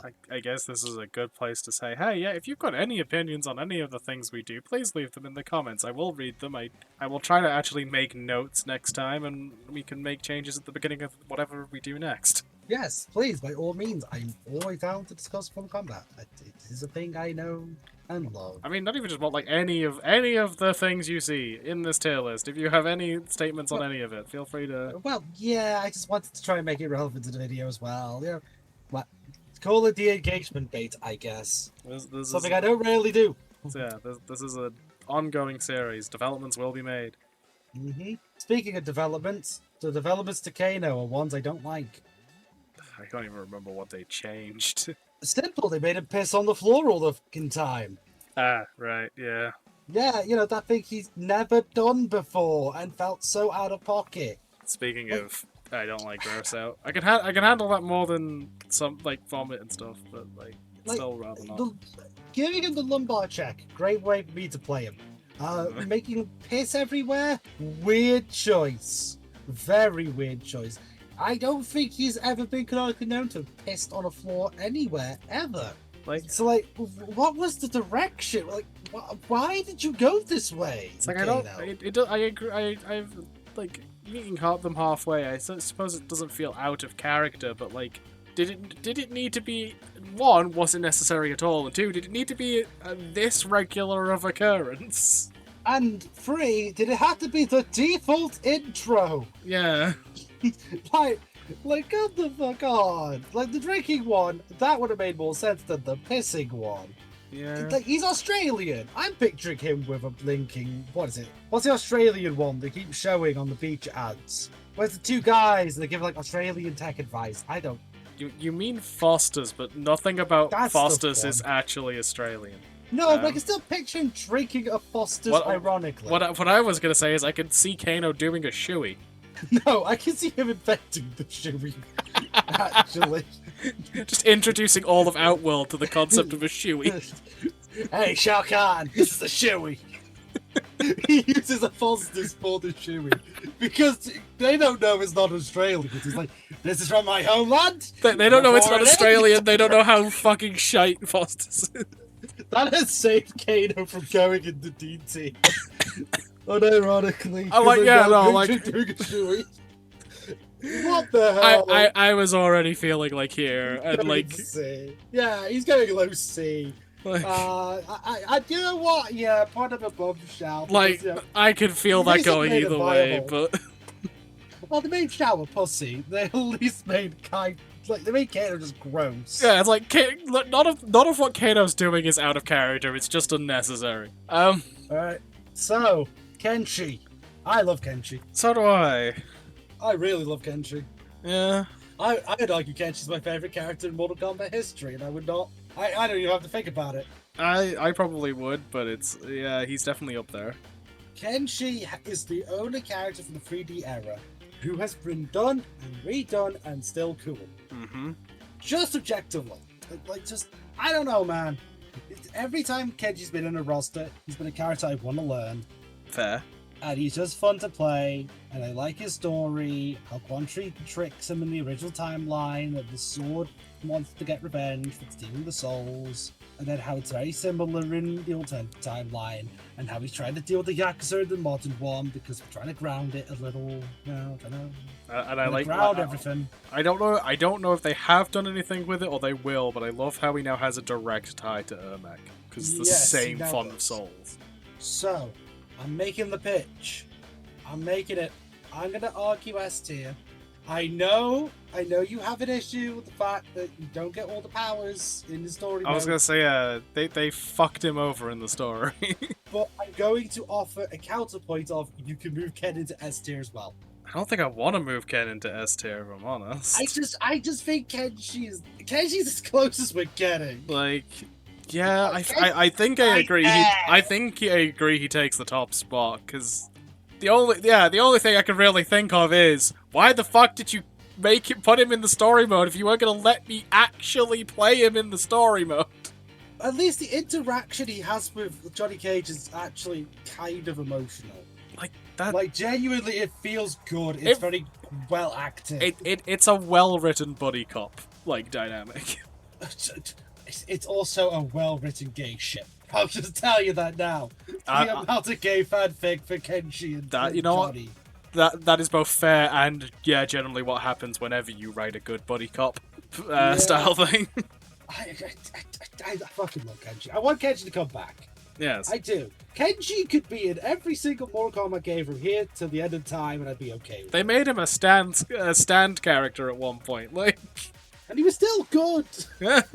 He's still viable. Like, he's like the second best character in Mortal Kombat 9. But to eclipse Cyrax is an accomplishment that I need recognizing. Yeah. Because people thought Cyrax was the god. To get close to a moveset that is just set play and like mid-range set play or like keep away, like. Also, shout out to Demon Form in Mortal Kombat X. I vibed with that. Demon Form was so cool. Something like the little Oni samurai spirits. Dude launches and shit. Like I said, he became a stand character. Love him. Chameleon with a K. Would you like to guess where she first debuted? No. Cool. The answer is Nintendo. Wonderful. So, fun fact, she's only been playable in the N64 MK Trilogy and the Nintendo Wii version of Armageddon. Genuinely. So what? I had to go back. So what you're telling me is the Smash Bros. Mortal Kombat character we should be getting is Chameleon. It's Chameleon by logic, yes. Technically speaking, they are Nintendo. I'm like, bar the obvious of like fatalities and stuff, I'm surprised there wasn't a Mortal Kombat character in Special Ultimate. I was expecting Mortal Kombat over Tekken, I'm gonna be real. Everyone expected Sub-Zero. Yeah. I'll just be frank with you. Sub-Zero is just the overwhelming correct answer. But then I gotta guess the follow-up to that is, of all of the Tekken characters they chose Kazuya. I mean, would you rather choose Bob? No, but we've established my dislike for Bob. That was a bad... Obviously, Heihachi would have made sense. Yeah, I think Heihachi was who I was expecting. I mean, Kazu was more relevant in the story, so... I mean, Heihachi was supposed to be dead, so... Yeah, and he was dead when Ultimate happened. Yeah, he was supposed to be dead, so, like, I get why they did, but... It's fine, canon. He was dead between the events of Tekken 7 and 8 through Smash Ultimate. We need to do our version of the what if every franchise in Smash Brothers gets one more roster member. Yeah, can we give credit to the fact that Chameleon finally showed up in a game that's not on Nintendo? Can we give her a round of applause for the promotion? Yeah, congratulations. That's a very well designed assist. It makes sense, but like, it's a little impractical with the way it's made, even though the way it's made is very much thematically appropriate. But I am going to give her a little bit of shit, and it's because of the Wii hardware, really. Chameleon just looks bad.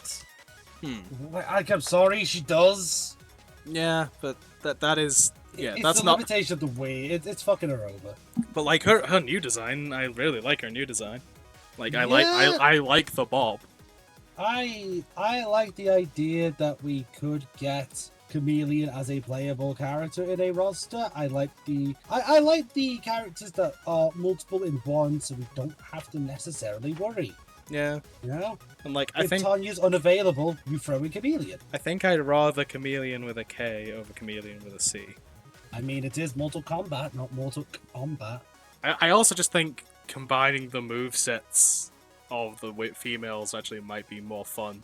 I mean, if they had Scarlet. Yes. No, add Scarlet. 100%. That's the caveat. Like, that's the caveat. She hasn't had that yet. I'm like, please do. Melina, Katana, Jade, Scarlet. Jade, Scarlet. And you could argue Li Mei, I guess. You could argue Li Mei. You could argue because she's Ungadi now. Yeah, so... yeah. You could. What's the girl? Sindel as well. I was gonna say, what's the girl that Melina's dating? You mean Tanya? I can't remember. I'm bad with names. It's probably in front of me somewhere. Yeah, it's Tanya. Well, I mean, yeah, if you scroll down, you'll see her eventually. You could almost even argue Frost, although it doesn't quite make sense in the thing. I'd argue Frost, because I think she had Frost in original timeline. Hang on, what did she had? She had Yellow Surge, Serpent Shadow, Square Wave thingy. I don't know. What are you putting there? And also, why are you laughing maniacally at Chameleon? What did you discover? It's not Chameleon. Shout out to Might Be Nico, actively asking what the next one is of this series whilst we're recording it. Shout out to you, my guy. He had Mortal Kombat. Glad to see people are watching the series. That corner's off guard. Do we put him right next to Chameleon? No. I think I put him notably above Chameleon. I mean, I'm honestly tempted to put her here. Sure, I'd prefer her over Jade, I guess. Yeah, it's like... I guess you're pulling me on, but I guess I'll take it. Okay. Kintaro. I have, like, zero opinions on Kintaro. I've had zero opinions on Kintaro for a long time, actually. Because I genuinely just don't care. Objectively, I just don't care. That's sort of my opinion on Kintaro as well. I was like, why do you exist, exactly? Well, simple fact is, Goro was dead, and we needed a new sub-boss. Yeah, I guess. Like, that's really feels like it. Like, he's been very rarely playable. He's playable in Trilogy, because everyone's playable in Trilogy. And Armageddon, because everyone's playable in Armageddon. Doesn't mean he's fun to play. No, not at all. He's kind of just not fun. Go below Goro, I guess, and then let's work it out from there. I mean, where is Goro? Goro, I think, was in CT, and I think Kintaro is definitely a tier lower. Yeah, because Goro is next to Shahid. Right, yeah, no. So then let's start from the top of D tier and see who do we prefer. Sure you want to do it that way? You know what? Put him below Alex. Oh no, put him below 11, actually. 11? 12, whatever the fuck. It's hard to see, it's small on my screen. I don't know. Do we continue to blaze the non-existent, continue to glaze the non-existent Bo Montana? You don't want to put Bo Montana above. Because Bo Montana was actually slightly interesting to watch. God, I don't know why, but I hope if we manifest anything out of this series, can it be Bo Montana? More the thing, if Bo Montana is confirmed to be the secret guest character in Tekken 8, I will jump in my chair and say, Bo Montana, and I will learn him. I don't care if that's or grapple, don't care. If he gets announced for Tekken 8, we're taking credit. I don't care if we had nothing to do with it. We're taking credit. Put us in. We don't want to be paid. Well, we would be okay if we paid for it, but please forgive us credit. Kira, aka one of Ghostface. This is one of the Ghostface, isn't it? Because that's I think that's the only reason I know who she is. Oh, don't worry, it's why a lot of people know her. So Kira is a member of the Black Dragon. Funnily enough, I believe technically she's a terrorist. Like, I mean, Black Dragon. The law specifically mentions being stolen away to the mountains of Afghanistan and selling weapons to terrorists, which implies that in this universe, because Osama bin Laden was still alive, Kira sold weapons to Osama bin Laden. Let that sink in for a minute. I mean, they are a mercenary group, to be generous to the Black Dragon, I guess. But no. Specifically, it says she sold weapons. She takes credit for it. So not even the Black Dragon, just Kira. Just her. Just Kira. Kira was the only person to go, you know what? Okay, let's not have to you. Here's the problem. She was designed to fill up the Black Dragon roster. Yeah. She's also disguised herself as a man when she was selling the weapons. It's like not that that's ever been relevant to her playstyle, because it hasn't. It's just weird lore that exists. I mean, I guess it's good one way of making sure people can't trace it back to you. They think it's a completely different genre. I mean, once the terrorists realized she was a woman, they tried to kill her, but ham-fisted is ham-fisted. Do I want Kira back? No, not really. It was cool to see her come back temporarily. I was like, yeah, maybe if we're doing the Ghostface thing again, but like I don't want to see Kira as a main roster slot. Which, yes, good point to put this little note in for anyone who's new. Guest characters will be getting their own episode. Yes, I think it's worth noting here, because even though there are now guest characters in Street Fighter, and there are guest characters in Tekken, have been for 2 games now, you will notice there is no Final Fantasy, no Goose Howard, no what you would call it. Simple fact, if it's a non-fighting game guest character, they will be in a guest episode. If they are fighting game characters like Geese was in Tekken, that'll be mentioned in their own franchise. Yeah, like they will. It's still the same character. Yes, they will. Like guest appearances will be taken into account for characters. We did mention for both Ryu and Chun-Li that they appeared in the Battle for the Grid, but great fighting game. Love Battle for the Grid. Most broken grapple character I think I've ever seen.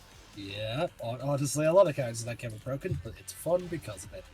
Kira, where are we putting her? Probably in D tier, because I don't really think she needs to come back. Yeah, just kind of a nothing burger of a character.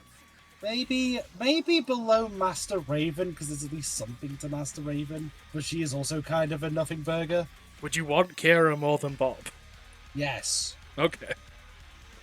Because I do think fleshing out the Black Dragon and the criminal factions is a good idea. Yes, yeah. I agree with the sentiment of adding more people to the Black Dragon. I just wish they were more relevant. That's true. Speaking of more relevant, Katana. I mean, I like playing Katana. She was at one point the worst in Mortal Kombat 1. And I still played her. Yeah, she still sucked though. Yeah. She had like one combo at a really specific timing. I've never liked playing Katana. Like, I'm going back in the Rolodex of Katanas and going, did I enjoy playing it in this game? And the answer's no. See, I go back further and it's still no. I feel like I have the opposite thing. It's like I never go into a Mortal Kombat game going to play Katana, but then I play Katana and I generally have fun playing Katana. Ironically, I feel I'm more of a Melina person. I like playing Melina as well, but I don't know. I never pick Katana. She's just never like she's there, and I respect the fact she's there, but I couldn't care about her being there. Like she's not the best personality of any of them, that's for certain. No, she's as dull as dishwater. But like, I think giving dishwater a lack of credit. I mean, this is a person that found Liu Kang attractive. Like, I mean, to be fair, he is handsome. Yes, but like he's handsome, but he's also dull. Like he is as equally uninteresting as a person, is what I'm trying to say. I mean, yes, but so is every Bruce Lee adaptation in fighting games from the 90s. You know who you are. I disagree. Law hates rich people. Yes, but it still doesn't make him that interesting, because people just hate rich people in general. That's just a shared consensus. It should be, yes. So it's not interesting to be with the crowd. Don't be banning discs. That's silly. Yeah. Please keep physical media, because that's just logical. I don't know, C tier just because of her longevity, I guess? Sure. Very begrudged C tier, if I'm honest, because she's been the worst character in quite a few games.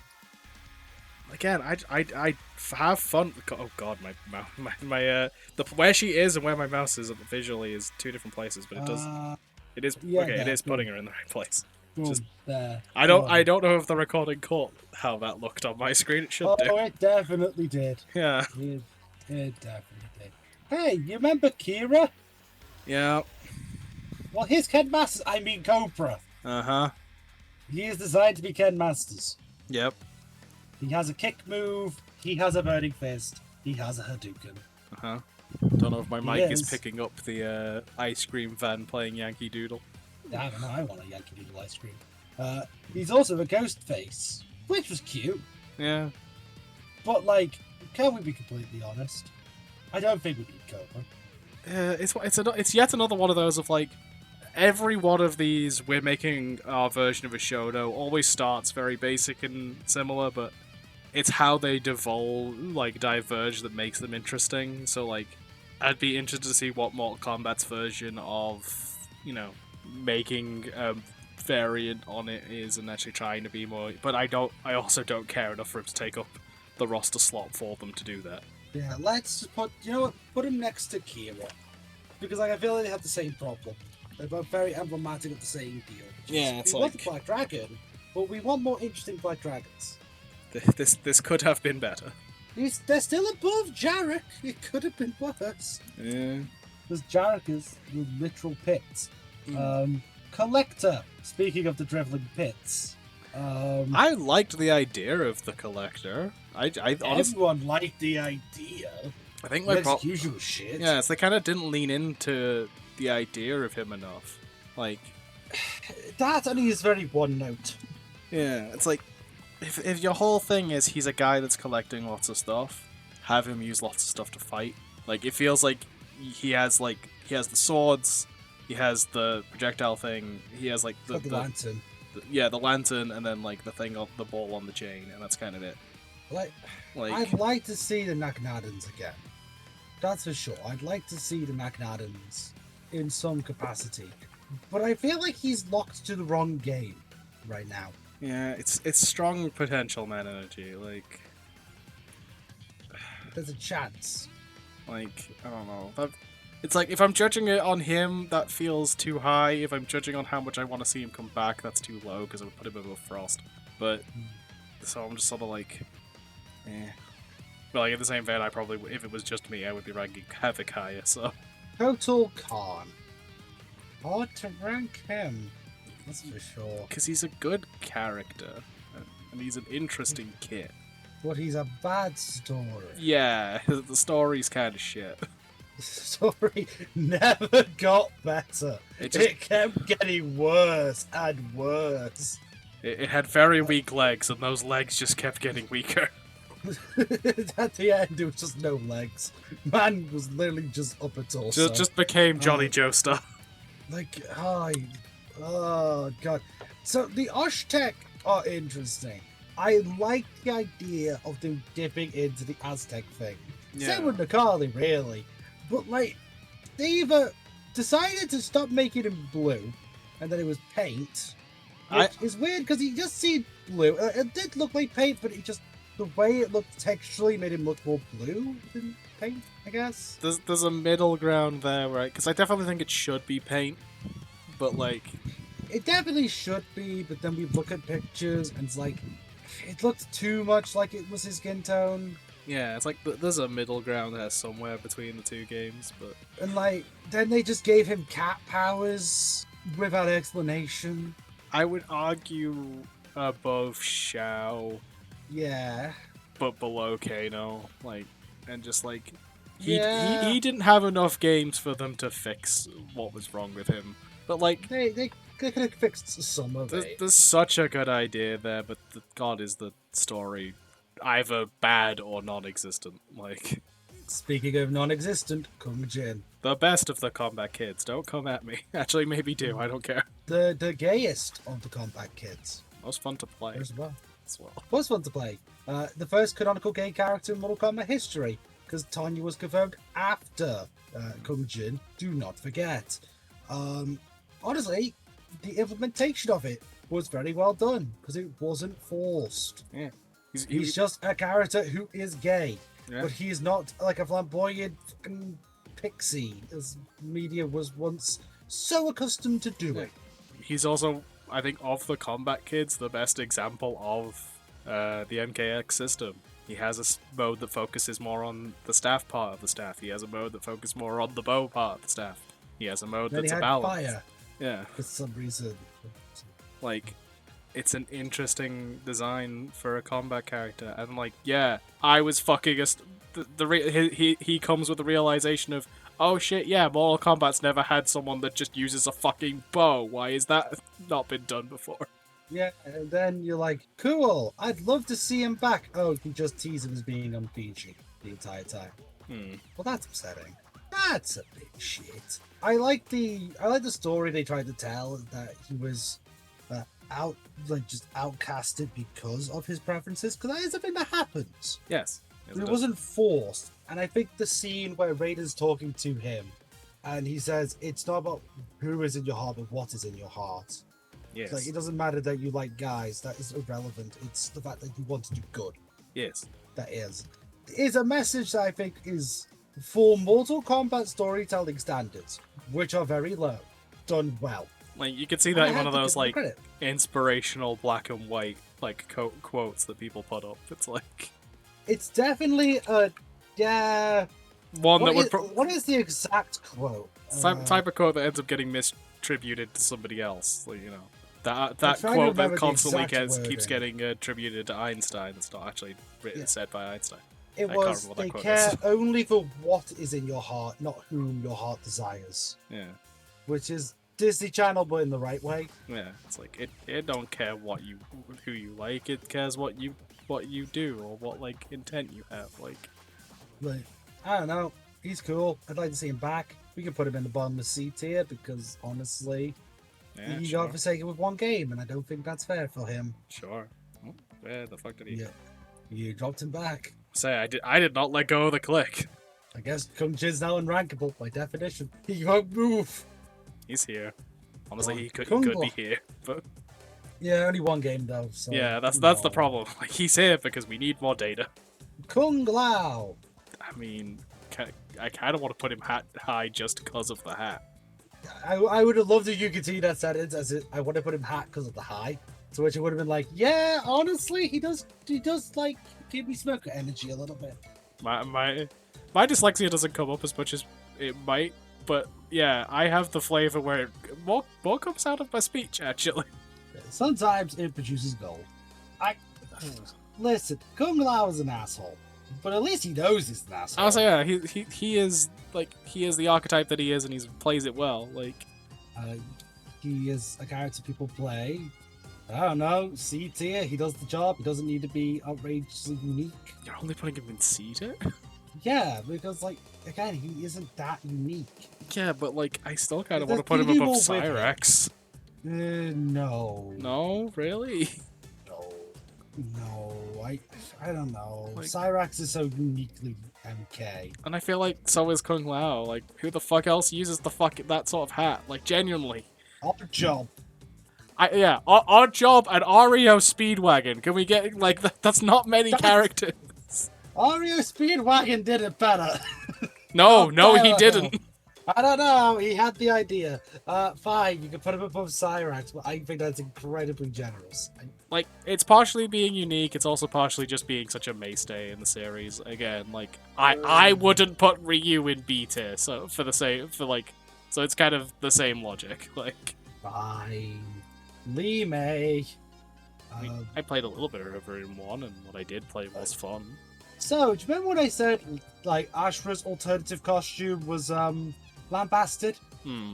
Look at her Deadly Alliance costume. I am not going to look stuff up at this point. In that case, let me help you. Okay. This was the costume design. Yeah. So, old Mortal Kombat had this issue. Yeah, we'll definitely be talking about that with someone soon. And they continued with that issue. Yeah. Blatantly. Modernly, mate, I like when she is seen as this warrior woman who fights for whatever faction she is. I do like how she is now very much protector of Outworld and Denia and all that. At the cosplay, I think that's given her a new lease on life that she kind of didn't have because she was more villainous before. I mean, she kind of was. It was complicated. Right. Like, she's been on both sides of the fence there. I like currently, mate. I think she's cool. She's the punch girl. She's the kick girl. She's got the firework. She's got the Chinese lion, whatever the frick those are called. You know what I mean? No. Like there's really Asian lion statue ones. Oh, I don't know what they're called either. Yeah, she's got that as part of her like fatal, which looks really cool. I'd like to see her back more than I used to. Maybe C tier, maybe I don't know, below Fujin. Because I prefer Fujin over Lee May. I mean, that still feels a little high. Really? Yeah. Where would you propose? I think I'd prefer Cabal. I'm not sure about Claudio. I think I would prefer Claudio. Then I think I'm happy. I could take her lower, but like... I think she could always go a little higher, but like, it's okay. It's okay. I'm not gonna cry over spilled milk in the situation. Like, this is only gonna get harder and harder to be this precise with, so like... Yeah, some of it's gonna have to be a little bit leeway. Yeah. Liu Kang. Fire God Liu Kang. Yes.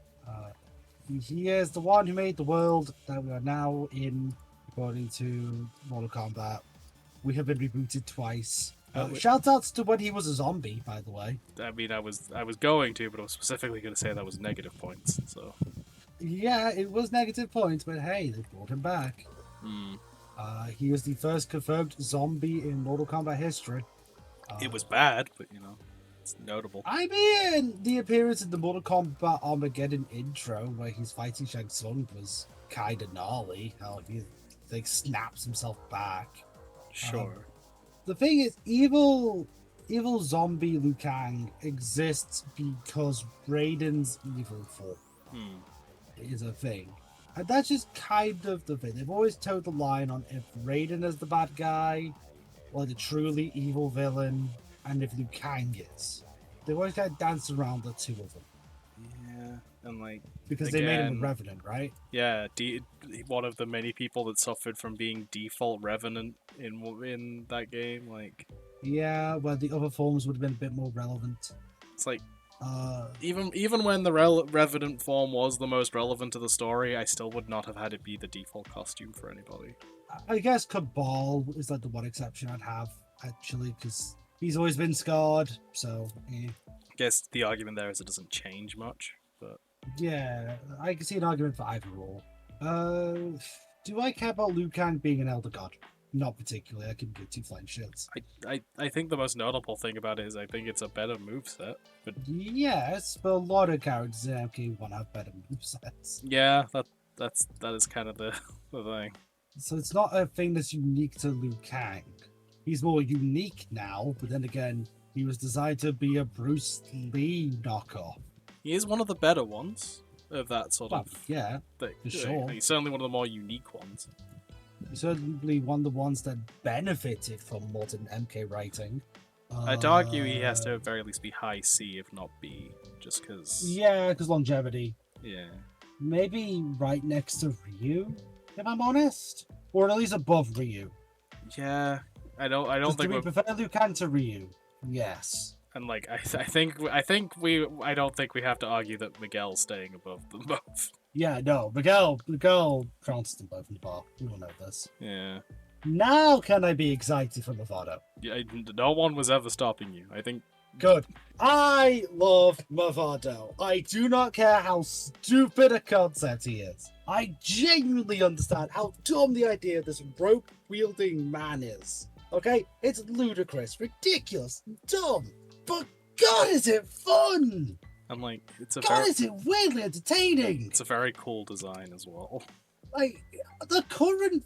Okay, putting him into MK1, you had to literally find a way to make Bravado look anywhere near actually threatening or interesting or fun. Holy crap, you nailed it. He just looks so cool. I don't know how to describe it. They nailed his design! Like, his design always looked cheesy in the 2000s, but like, you modernized it and it just makes sense in the setting. It's like... I generally don't know how to explain it. I love Mavado with all my heart. I love the man. It's like there's a few things that could make it better, like the top under the long coat's a bit funny. If you really wanted to lean full into the role of cool, I would have given him sunglasses, but... I mean, he used to have a fucking bandana. No, I don't think a bandana helps here. Is this not the rule of cool? Is this not the rule of cool to you? I think that would work with his current design. I don't mean like a hair one. I mean like he's got one over the mouth. Like, I definitely think I definitely don't think it was. I mean, do both and just make him Charlie Sheen, but you know. I don't know. Movado, I'd actually like to see a return because you finally convinced people Movado is slightly less dumb than he used to be. Yeah. In a game where everyone is dumb. Like I feel like we have the problem of we're not talking about how he's appeared before.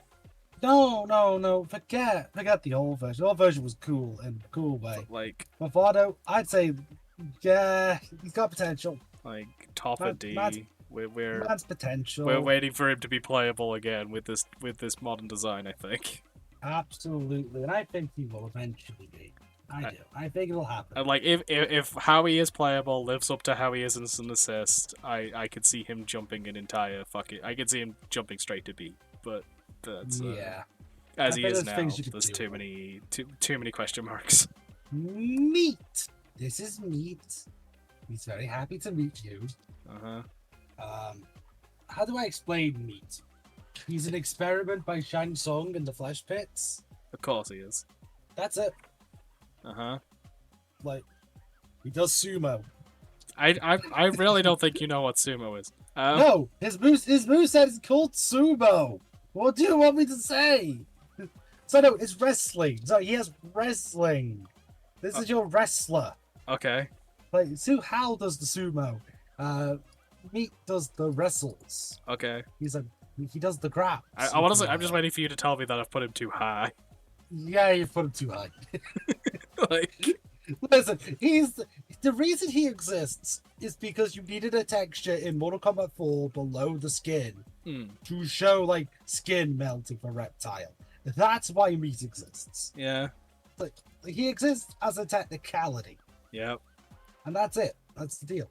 Melina, not getting into S tier. I don't care what her fans say. No, that's fair. Y'all her kid love it way too hard with death threats for that. You ain't getting her an S tier. Her kid is fun. Her design is good. Let's not talk about that one Mortal Kombat 9 costume. Or her alternative costume in Deception, where in one art she literally has her tits out and her size are covered in nipples. But like she's a fun character. She has a good story. Like she is, but she's not S tier. No, I'm sorry, she's not. She's like B tier. Yeah, I guess. And yeah, I begrudged. Oh yeah, that was the other one I was gonna say. I feel like she should be lower. That's mostly just because awful fucking 50-50s. No, yeah, she's fun to play, but God, if I didn't get absolutely destroyed and did not have fun fighting her. Both Gil. No. Actually, I'd said for Gil, I would actually prefer Armor King over Melina. No, I don't. Paul's worse. Okay. She could beat Paul. Fair enough. She could beat Paul 100%, but like, no, Armor King stays. Fair enough. Right. Like, Armor King's just more interesting. Mocap. How do I make a 20-minute story for Mocap? Mocap. We're already 2 hours and 20 minutes in. Please don't. Okay, Mocap is the motion capture guy behind the Mortal Kombat games. Yeah. What are you expecting me to say? Are you expecting something? I'm never expecting anything, if I'm honest. Good, correct. Yes, he's the face of the motion capture guy. Okay. And his name's Mocap because motion capture. Okay. Any notes on position or? I would prefer them over whatever the robot next to him is. Okay. Because he is actually fun to play, to be fair. Oh, okay. So you broke me more like. Yeah, like he's actually not bad to play or anything. He's just like really boring. Moloch. It's an Oni. He is the sub-boss of Deadly Alliance. It's not god-awful to look at, which is already an improvement. And he's also playable in Armageddon, but not competitively. And basically, he is an Oni from the Netherrealm, hired by people to do things. Okay. Could you imagine giving him money? Sure. Like, again, the issue is no competitive history. Dump him into E. Let's call it a day. Speedrun him, because it's not much to him. Motaro. It's a fun fact about Motaro. He's a centaur, but he did lose 2 legs once. As you do. Yeah, so in Armageddon, everyone was playable. Really each other day. But the issue is, they couldn't get full legs working. Okay. So they wrote a storyline in which 2 of his legs were magically removed, or like he was cursed to be on 2 legs. Oh, here we go. There is a curse from the Shokan, turning him and the rest of his race into bipedal minotaurs instead of centaurs. Okay. Is he fun to play ever? No. Is he annoying to fight? Yes. Is he the Gears assist for that one guy? Yes. Does he look like a dick? Yes. Toss him into bottom of E. I genuinely don't want him to be playable in a game. I'm still putting him above Abigail and Gigas, if I'm honest. I at least played Gigas. Yes, and I continue to tell you how awful Gigas is as a design. I refuse to acknowledge it because no. What is the next one on this? Is it Nitara, I believe? Yes. Nitara. Shitty Megan Fox. Listen, you've got to stop having the issue with Megan Fox. I will have as many issues with Megan Fox as I like. I just realized there's a character missing. Where's Nightwolf? That is a good question. This is on you. I will quickly make a Nightwolf as we are discussing Nitara, I guess. Thoughts on Nitara being a vampire from Paternus? I mean, that's fine. I feel like that's a character type that doesn't not fit in the Mortal Kombat world. Yeah, I agree with that. It definitely is fitting. Is it interesting? I feel like it would be more interesting if she was more interesting, but between not that interesting of a kit and the most bland delivery I have heard for anyone ever, and I heard the Sonya Blade from the game before it, because yes, because we're also going to be talking about the Ronda Rousey Sonya Blade as well, but the Nitara was worse. Let that go. The Nitara was definitely worse. The Nitara was pretty bad. Like, as bad as Ronda Rousey was, it didn't take me out of the game. Every time I hear Nitara speak, it just takes me out of the game because it's so like there's no enthusiasm. There's a minute. There's no tone. Well, the Fraternians, or the Fraternians. To be fair, it's one of the only characters I know where someone has actually modded them out of the game, voice-wise. Yeah. So that's an accomplishment. It's real bad. To them, I guess. Playstyle-wise, fun. I don't even but know. that's not the issue. I'll say I don't even know if it is though. It's not very interesting. I guess something can be fun, but not like. The Mortal Kombat 3 version is pretty fun. I'll take it. That's fine. The Mortal Kombat 3D ones are fun. Okay. It could be better. It could be worse. Is she better than Bob? Yes. Okay. Is she better than our Black Dragon friends? Yes. Are we better than Raven? Or Master Raven, should I say? Yes. Are we better than Darius? Yes. I don't think she's better than Nikali.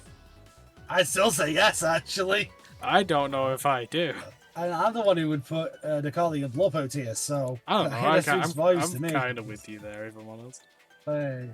I still think there's something you could do with both Nikali and Thingy. No? Yeah, but like, Nikali suffers from not having a lot of dialogue. Nitara suffers from having poorly executed dialogue. Yeah, I guess. But like, at the same time, that doesn't take me fully away from the idea of the character, right? Yeah, it does for some people. It doesn't for me. So it's not so much it takes me out of the idea of the character. It just takes me out of the whole universe. Like that, it's just like such a nothing burger of a voice. Oh, by the way, surprise Nightwolf. Wonderful. There you go. Pretend this is always in the tier list, I guess. I forgot Nightwolf, so that will probably reveal what I think of him. Then again, the wiki doesn't have the characters in alphabetical order because it puts new before Nightwolf. Right. Hate to tell you this, folks. I comes before. Oh, right. Where is he? Where's our boy? Nightwolf. There he is. So Nightwolf. He is a title, technically. Yes. Yeah. Nightwolf is a title given to members of his tribe. His name is Grey Cloud, funnily enough. The bestow that title onto the worthy warrior or someone who shows the tenacity of the token. I don't remember. I honestly don't care about Nightwolf. I forgot him for a reason, folks. I don't honestly care about him. He will not because, again, Native American he will not be the best of the variations on the Native American format. He became a werewolf. That was fun. I feel like he's definitely one of the better ones. He's definitely better than T-Hawk. Yes, because he actually has had story moments. And like he is definitely more than just the Native American thing. Yes, but do I want him to come back? No, I want the title to come back. Yeah, I think that's sort of the problem, is distinguishing between the two isn't really easy. It's not possible right now. This is my like a bare minimum, I think, of like I feel like sure. Yeah, because better Native American than Michelle, and again, what is even the point of Katara? Noob Cybot, aka Bihan. Right. He is now technically a Wraith, or the Chaos Wraith in the current universe, but he was a Wraith prior. Noob Cybot, of course, is when Bihan dies, he's transformed into a shadow guy, he's really evil and maniacal and all that jazz. It's always just such a fun moveset. Yeah, shame about his 11 voice though. I didn't hate it. I understand why people don't like it, but it's up there. I didn't hate it as much as some people do. Noob's always been interesting to play though. Yeah. He's always been relatively good.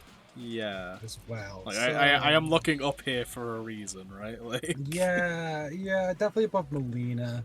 I think start with above Melina and we go from there. Okay. That's all. Because I don't really know, just looking at it, I think one by one take. Right. Do I prefer them to Armor King? Yes. Right. Do I prefer them to Chill? Yes. Do I prefer them to Alicia? Yes. Do I prefer them to King? Yes. Do I prefer them to Relento?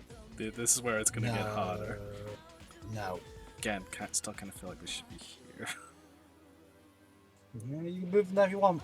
Like, But no, I think I prefer Relento to me. Yeah, I think that's fair. Relento makes me happier.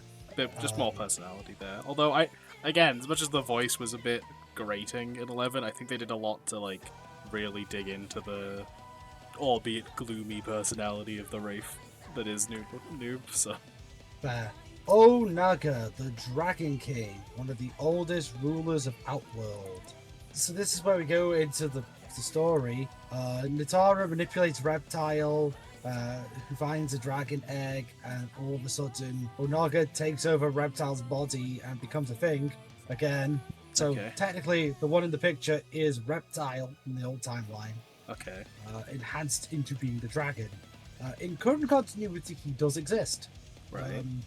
He is a powerful he's basically considered one of the most powerful non-deities in Outworld. With only a few people ever being able to fight him and live to tell the story of him. Okay. General Shao's ancestors locked him into one of the big mountains, and General Shao is potentially trying to free him to overthrow Sindel. Or I guess now Melina. Competitive, we don't know. He is banned in one thing he is playable in. As a boss, annoying to fight. Storyline actually is entirely relevant and has a lot of lore about him. Too much to explain, actually. Okay. So I would like to put him minimum into C tier because I do like his design and I do think he's lore relevant and I think he's cool. Ruler cool, as they say. Where in C, don't know, but there would be fine. Yeah, it's like it feels like a hard argument to me, but it's just, I don't know the character, so. I think if he came back in the hypothetical MK2, which I think he would, considering Shao, I think it'd be interesting. So I think there's a chance. Never say never. Fair enough. Oni, he's from the mobile phone game. Is that all we have? Oh yeah, he's just an Oni. Architect Warrior, he's from the mobile phone game. I guess these are still better than guy in tank top. I guess. They're just guy in really cool armor. Yeah. Quan Chi, your boy. I don't know about my boy, but I do like playing Bungie. I don't like Quan Chi. Do you like throwing skulls? Do you like tentacle combos? I'll level with you. I don't like playing Quan Chi. I don't like Quan Chi's story.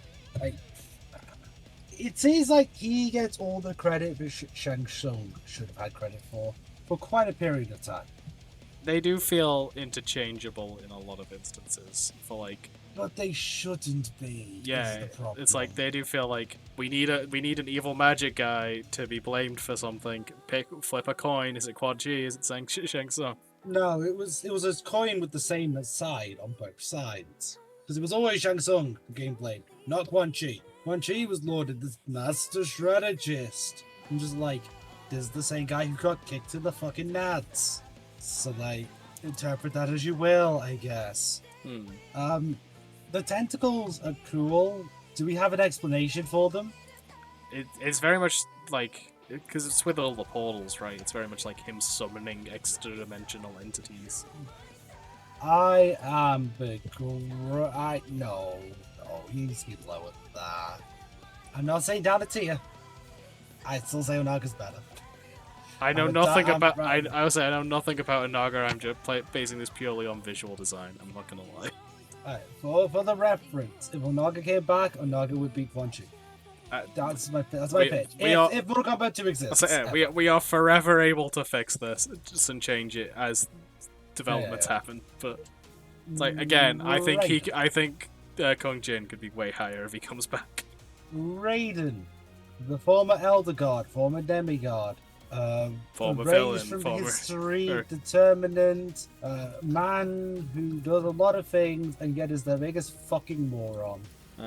And yes, that is my wording. He is a moron. Yep. Because he could have just said what he needed to say, and he could have just gone, "Don't let Shao Kahn win." By the way, it's like, this is the thing you need to do.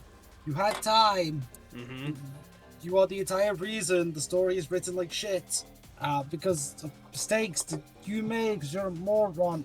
I really don't like modern writing for Raiden. Is he fun to play? Yes. Is he written like a dickhead? Yes. Is he a dickhead? Yes. Is Mortal Kombat 1 Raiden interesting? Not really. He's fun to play, but he's boring. So it's an interesting start for new Raiden. He's so boring. The man is like white wall paint. No. That's it. No. But below Minot's more interesting. Come on. He can be better than Lucky Chloe. That's fine. Yeah. But God, that is a lot to do with his writing, because he's not really viable in a lot of things. I if nothing else, I feel like it really says something in this series that the majority of the roster is in D tier. Yeah, even though I do love quite a lot of them. It's the realism of it. It's like so many of them they're not used well, or they're used too much, or they haven't been around. It's Sephiro, aka Rain, Purple Rain, copyright song. Is it bad that it took Pink Floyd existing for me to get the joke? Yes, it will never not be bad. If I'm completely honest, the joke was right staring at you, to be honest. Rain is a demigod. Well, my brain just went, well, blue's already been used, so purple's close enough, I guess. I didn't They could have done a lighter blue. No, because we got Frost. Yeah, but she's a woman. Yellow existed. It was Gorfy before Tanya. You know what I mean? They're not the same thing. A Katana and Sub-Zero and Reptile and Jade. Again. Scarlet and Ermac. We're changing genders here. This is different. This is not anyway. Rain, formerly a demigod, the bastard child of Argus, who kills his sons in his own timeline when he gets the hourglass. The problem with Rain is, simply put, he is a bastard. Not in terms of his story, but because he has broken in so many things. So many things. Man basically breaks Mortal Kombat Trilogy. Man breaks Mortal Kombat 9 if you play offline against a really good Rain player. Like, I will make the statement, I think Rain is better than Cabal offline. And people have discovered tech to prove that, but what you gonna do? I've liked most of his interpretations. I've liked most of his kit. Apart from his most recent one, the staff one kind of sucks. I'm not gonna lie. Yeah, making him a bit more of a mage felt like a weird pull. I mean, I'm okay with him being a mage, because the issue is, if you keep making him a demigod, we're just treading the same water. Unintentional pun for the win. There isn't much you could do with it. It's like, cool, this shit again. It's like, give them credit for having the balls to change him, but have the function of a Hydro Ninja, because yes, a Hydromancer is a fun idea for a fighter. Yes.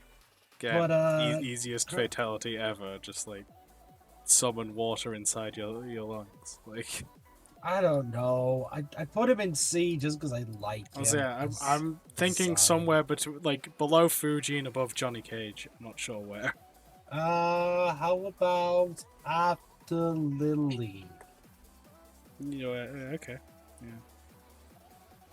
Like this side of this. There, that side. Okay. Reiko. Warhorse. I still don't get why you make the Warhorse reference. I don't see it. It's just the paint. It's literally just the wolf. I literally don't see it, brother. Like, see, that's just black. I'm sure I've seen versions of it where it does have the, like, red outline, and that one really looks like Warhorse. Okay, I kind of see it. So, Reiko has had a few different versions where he's wanted to be Shao Kahn, overtake Shao Kahn, use blood magic to take over the world Shao Kahn. Now he's Shao Kahn's bitch. But it was fun to play, honestly. Yeah, it seemed interesting. Gave Darius a reason to exist. That was Havoc. No, it wasn't. Oh, no, I meant storyline reasons. No, mechanically.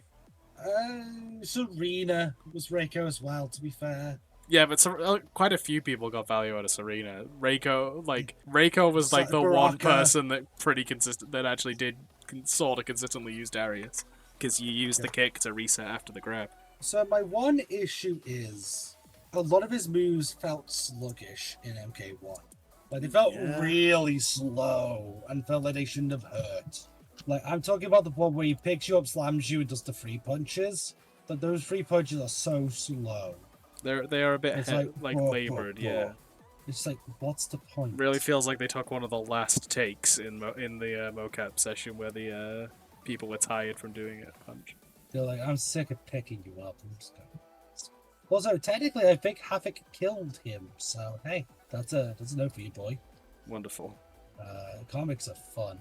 I'd like to see Reiko return. I think his take on Reiko was a lot more interesting, but do I think he should make it over others? Not really. He wasn't too good this time. Maybe above... How about above Dawson? Yeah, I could see that. We're just trying to get into your bar. He's outside knocking on the bar. I forgot about the bar for a second. The CS7, the Drake's Necros, like, pushing him down the bar. Colin's making the ice for the bar. They're employees at this point. They've been in the bar not that long. They have a paycheck. It's a visual. If someone ever makes that as like a piece of art, a fan art, I would love to make that a shirt. That would be a cool shirt. Just imagining people finding that piece of art. I'm like, why these 4 characters? Like, three of them are Street Fighter characters, but they're like, why is Josie here? Who is Josie Rizal? And I'm like, long story. But also, like, what connection does Necro have with it? Like, I get, like, why is Necro and Colleen here? Surely they should be at odds. They were both in number 3. But, like, Colleen's part of the Secret Society. Necro's an escaped experiment from the Secret Society. Like, surely... Necro doesn't give a shit. He just wants a whiskey. He strikes as a whiskey drinker. I don't know why. Not a vodka guy. I don't know. Anyway, Sisov. Yes. Okay, Reptile. He is a Sateran. Originally, he was the last of his kind, and he wasn't the last of his kind, and he was the last of his kind. Now he's definitively not the last of his kind. He's ostracized by his kind. Yes, he's an outcast. Because he is human. Because he can shapeshift. Yeah, and the rest are like, we would like to do that, but we can't, you cheap shit.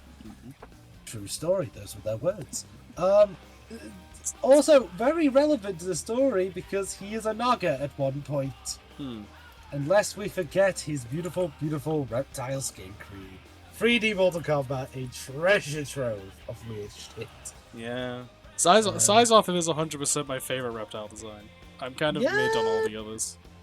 I kind of like the overly reptile design. If you're gonna do it, embrace it. Don't go half and half. But like, yeah, I like modern reptiles design a lot. Like, I'll tell you which design I did like, but it's just nostalgia. I like the Armageddon one. Because it's the Shaolin Monk's design, really. But it just looks good. I don't know. There. Is he iconic? Yes. He's the first bonus character in all of Mortal Kombat, right? Because he's the one from the pit in Mortal Kombat 1. So I think because he inspired the idea of a secret character, I think he single-handedly goes into C tier. Sure. Because like without him, we wouldn't have those.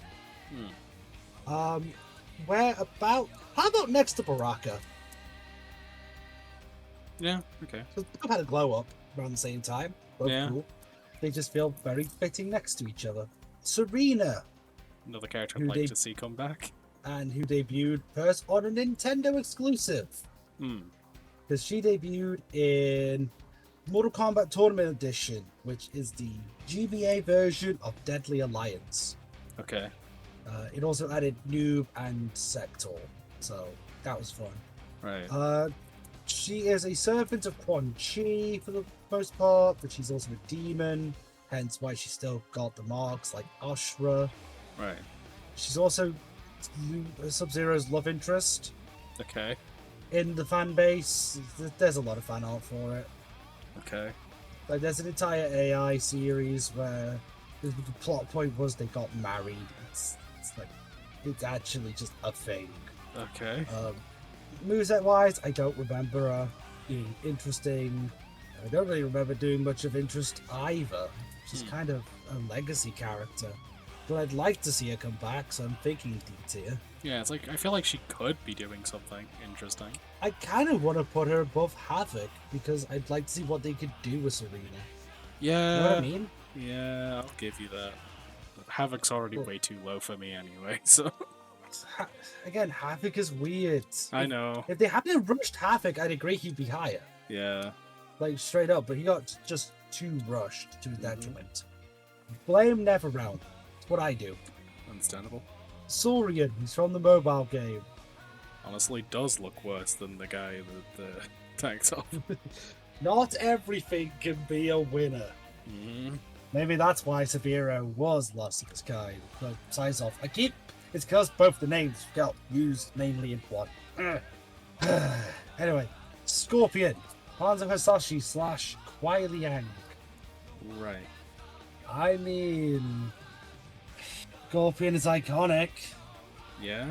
I don't think anyone can debate that Kuai Liang is just an interesting take on the Scorpion formula. Yeah. But even if we discarded it, Hanzo's great. Like, there's not much I need to discuss. Everyone knows Scorpion's story. We all know it. So I think he has to go into the B tier. The question is where. I still Noob's kind of like more Noob more. Yeah. Noob's more interesting. But, yeah, Scorpion's still a cool character. Is the best one in Deadly Alliance, by the way. Okay. So let that sink in. Sector! I like both the robots. It's time for me to shit on Sector. Okay. I like Sector up to a certain point. Okay. But then one happens. Okay. And my issue isn't that she's a woman. I could give less of a shit about that. My issue is her personality is like sandpaper. Okay. But also, technically, she shouldn't exist. Okay. And the reason for that is, in Sub-Zero's arcade ending, they reference Sector and they're a guy, I'm pretty certain. Like, they're an actual thing. So, like, who the hell is this Sector? Who knows? I have no clue. I genuinely don't. Because, like, to be fair, without him, you'd have no Cyberlink Way. So that's at least something of note. He's very important for doing that design. Rocket combos are cool. The rocket fist is cool. A lot of him is cool. But MK1 brings him down. So I think worse than Cyrax. I think still better than Nita. That's fair. It doesn't quite feel like right to put them that far apart. Otherwise. Yeah, they're too interlinked. Yeah. But like, Cyrax's writing I could tolerate. One I can't. Shang Tsung, aka the worst DLC option available, because why would you make him DLC? He is one of the main characters. I mean, yeah, the problem more so is why would you make him a pre-order bonus? Because now you don't even get him if you get the season pass or the deluxe edition. You have to buy him separately. I don't think you get Havoc either the season pass. You do. Oh, do you? Yes. Ah, okay. Because I did not have to finish the story to be able to play Havoc. I did not buy the DLC because I did buy the season pass, but I got the character before the season pass was. Yeah, I bought the deluxe edition at the time, so yeah, I could play Havoc straight away. So yes, Shang Tsung. It's just Shang Tsung that I can't play. Shang Tsung's a good character, to be fair. He has an entire chapter in the story that you do play him, so it's even more annoying. Yes, it's generally bullshit. But like, he has always been a character that's fun to watch. He's always been varied in play style. He's had keep away, but not always. Yeah. He gets points just having all of the ninja forms as an entire moveset. It's not competitively viable. It's still fun to watch. Well, I mean, it is viable, but it's bad. So, and to be fair, I honestly think in Mortal Kombat 1, he's got really good juggle capacity. You know, he's got really good viable combo. Oh yeah, that he's fun to watch. What I did play of him in the story mode, he was fun, and then I got really annoyed because you can't just play him. I actually like the take of him without magic for a little bit. You know, he's this con man who's just trying to live. Very cathartic, given the story of the other games. Yeah. I think he also deserves to be in B tier. If Liu Kang's in B, Shang is in B. That's fair. Right? I think I prefer Shang to Liu Kang. Yeah. I think he's more interesting. It's like how Superman's Rogues Gallery is better than Superman himself. Right? Well, Superman's a bad example for that. Batman, maybe. No, because people like Batman. People like Batman, but Batman isn't as interesting as Rogues Gallery. Superman is interesting with himself, and a lot of his Rogues Gallery are just him, but evil. Shiva. I mean, the worst character in 2/3 of her game appearances. And yet, I'd still rather have her than Goro most of the time. So, Shiva is... Fun fact, there are combos in Mortal Kombat 3 that you can only do on Shiva. Genuinely, touch-of-death combos that only work on her because of height.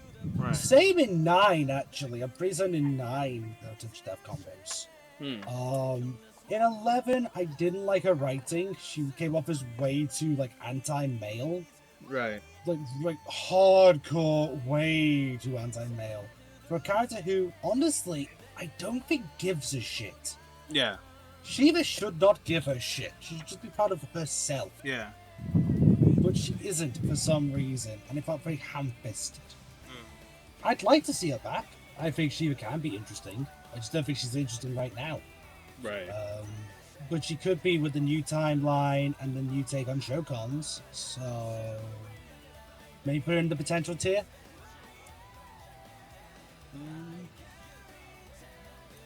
She's not quite in the bar. She's definitely not quite in the bar. She's left the bar a while ago. Yeah, I don't know how you feel about that placement. I don't hate it. Okay. I don't hate it because I do prefer having to shoot. Also, I could say here as well, maybe even below Rose. I think we should put Havoc and Serena up a bit. Yeah.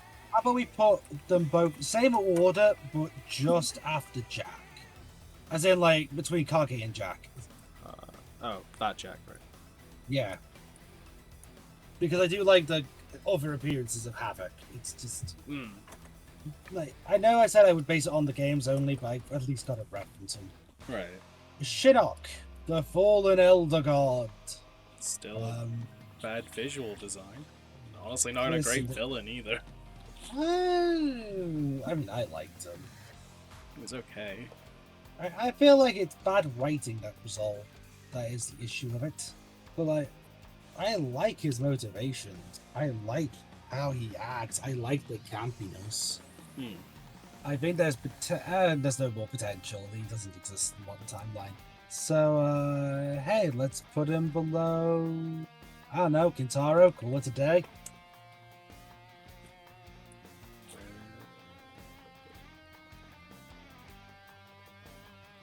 Yeah, I guess. Shujinko. Shujinko is, I think, one of the memes of Mortal Kombat. Seems like it. What is a blank? I'll tell you later. Shujinko is the protagonist of Mortal Kombat Deception. You play as him during Conquest as he goes through trying to secure the Kamidogu for who he believes is Damashi, but is actually Onaga. Okay. And then he fights Onaga as revenge for being manipulated. He is built to be a character in modern Mortal Kombat as well, because he has a younger monk version who is trained as Kung Lao student, but then goes a bit stir crazy and is having to have his mind erased by Liu Kang. So Shujinko could exist in future games. And I'd actually like him to, because I think Shujinko is interesting. Especially if they have him do some of the copy abilities.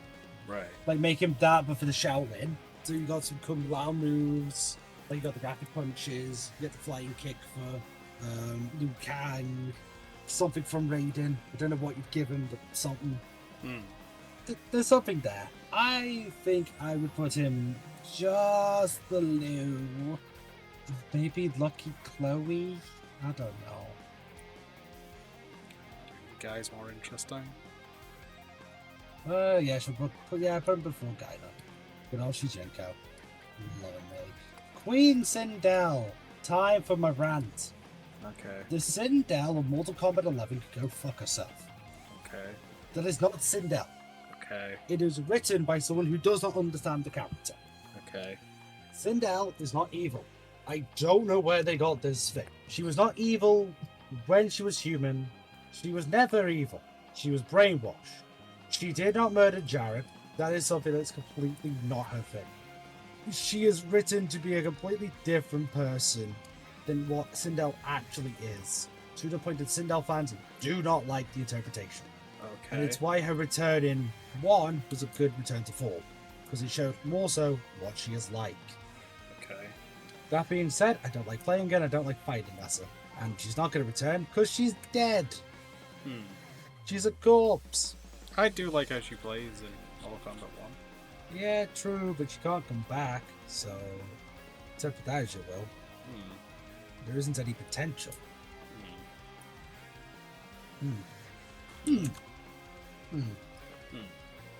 Good talk. Scarlet. Okay.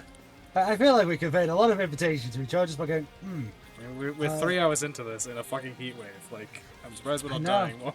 Thank God for aircon. Scarlet, she is someone who's raised by Shao Kahn in the art of blood magic. Honestly, her voice annoys me. Her voice is not the greatest. It does feel a bit out of place, if I'm honest. And honestly, I don't hate her, I just don't care about her. I mean, I still want to see her more than Cassie Cage. Put her above Cassie Cage, then. I feel like this has been the running bit of this one. Oh, it's fine. It's above Jackie's fine as well. Yeah, that's fair. Smoke, aka Tomas Vababa from Prague in the Czech Republic. Yes, he has a name. Yes, he has a birthplace. Okay. I'm willing to knock him an entire tear down for how annoying he was on launch of Mortal Kombat 1. Okay. He really pissed me off. I rage quitted at times because of him. Okay. Because genuinely, it just felt like he had everything to me. I don't hate Smoke as a character though. I like Smoke. I don't like that version of Smoke. Right. But like, he was my main in 9, and I loved playing him in 9. It was really fun. So maybe, I don't know, I'd like to see him back, I guess. A little higher. Little higher. Yeah, there. Okay. Sonya Blade. Sorry, I misread that. Ronda Rousey. Yeah. Still better than the Tara one. Yeah, but not by much. Sonya, again, suffered from over-sexualization, but I do like the character. I do like the take of military plus acrobatics in her fighting style nowadays. I'd like to see her return. She felt like a very glaring omission in Mortal Kombat 1. I honestly didn't miss her. I kind of did. Because, like, I don't know. She just felt like she should be there. I think she'd make it into Mortal Kombat 2 for sure. Maybe next to Guile. For me, I don't know. I still think I prefer DJ. In that case, should we move DJ up one? I could probably move DJ up quite a few, if I'm honest. Sure. Oh, that makes sense in my brain. Sure. Special Forces Sergeant and Trooper, both in the mobile game. Honestly, you might as well throw White Lotus and Zombie in there before I forget. One's from the mobile game, one's from the classic tower. Both are technically playable. Cool. Welcome to Mortal Kombat. Striker! I mean, we like Striker. We do like Striker. Striker would 100% people over too. Yes, because God is he shit. Yeah. Yeah, In every possible way, he is the driveling shit. Yeah, he's so bad. E tier. He is bad. We gotta admit it. No, I refuse to put him below Cetrion, actually. I honestly refuse to put him above Cetrion. I played her. Fine, but at very least, I think that keeps him out of fucking Eater. But he'd be in Blobho anyway. It's fine. Yeah, it's close. Sub-Zero. Let's start. Let's start. Let's start with Scorpion. Yeah, He's less interested. Honestly, below Scorpion, and I'm happy. Okay. I was like, I'm gonna put him with the other iconic ninjas, and we can move him from there. Someone will go, "Why don't you explain Sub-Zero?" And I'm like, "It's Sub-Zero. You know everything." So what the fuck do you want us to say about Sub-Zero? What do you want me to say? It'd be repeating the obvious. That's why he's here. Takeda Takahashi also should be in B tier. Yeah, honestly, because out of all the combat kids, he's the most fun by a country mile. Probably would be A tier if it wasn't for all the Cybereyes redesign, because I don't like this. It would be A tier if he wasn't just retconned into being Kenshi's cousin, because I actually like the scenes of father-son bonding between the two. Yeah, but yeah, I don't like this level of Cyber Ninja. Maybe above Kung Lao, maybe, because you can always go backwards on the design visually, and I think he's still more interesting. I think as he is now. Okay, fair enough. But yeah. Fair. I can't debate that one. Tanya, Melina's lover. Yeah. Ironically, good for the first time in Mortal Kombat history. Like, unironically, she's always just been kind of evil. I honestly don't like her in Mortal Kombat 1. I don't like her in Mortal Kombat 1. I don't hate her. It's gonna sound bad. She just seems too much like she's in Black Panther. Yeah, she does give. Yeah. I'm part of the Dora Milaje, like. Yeah, like way too much Dora Milaje, and I'm not the biggest Dora Milaje fan anyway. I still think this is my minimum, just because of how bad that Natara performance is. But... I mean, no. Based on like her past appearances, I'd put her above Shinnok. She's more interesting. Oh, because she can do the whole political machinations stuff. Still can't surprise me put Shinnok that high. I like Shinnok. What can I say, man? He actually gives fun play. Taven! Taven is the younger brother of Dagon. He is the protagonist of Armageddon. I don't want to explain the story of Armageddon. The point is, he's fucking boring. He is boring as dishwater. My god. No, below Cetrion. Easily below Cetrion. And Striker. Hell, I'd prefer Ferritor over Taven. Honestly. I'd prefer Eagle in Street Fighter. That'll do. Like, God, like this, I don't even want to explain Taven. He's boring. Okay. He's dull. He is the blandest bland guy you have ever seen. I wish I was joking. I mean, he looks it. And then we have our last two characters. Yes. Starting on a very high, ending on a sort of high note. Tremor. Fan favorite Tremor. I really like Tremor's design.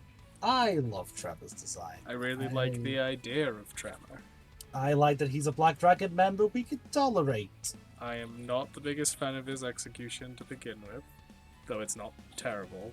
I do really dislike how he works as an assist. That is fair. It doesn't work, because it's too expensive. You use him once and you kind of used him for the entire match, because it's how long it takes to recharge. True, but he's still viable. Somehow, yes. But I don't like how little you can use him. It feels like there's no point. I like how it's a reference to the actual system of Mortal Kombat. Like, yes, it's just swapping between the forms shouldn't cost. Like, yeah, I don't hate Tremor. I think it was fun to play. Tremor was very fun to play, and I'd like to see him come back. I'm thinking, honestly, D tier, because he has potential. I say above Frost. Honestly, I'd prefer to see Tremor back over Frost. Fair enough. Frost had more appearances. That's all it is. Then my Mortal Kombat X main, Triborg. I fucking love Triborg. I love him. I like the idea, and I'm happy for him to come back, because if he comes back, it means we're bringing back that style, that system, and that system should come back. Honestly, Triborg was a great solution to a problem of we have fans of Smoke, Cyrax, Sector, and Cyber Sub-Zero somehow. How the hell are we going to put all of them in a DLC pack? And you make him one character. Yeah, it's such you just pick a ball. Such a good use of the stance system, of like the fighting style system. It's why I want that. Like that system should come back, and that's why I'm like, if Triborg comes back, it means we get that system back, right? So I remember. So everyone knew there was a way to make a blank style character without any of the special moves. That you need each style, and everyone was like, "That's really cool." I also remember when he got released, nobody knew doing that would be Cyber Sub. So everyone did it and went, "Is that Cyber Sub-Zero?" And it was a genuinely cool moment. Like, honest to God, people were actually like, that's dope. Triborg, I want to see come back. I think it's potential. I think it's a D tier. I don't know where.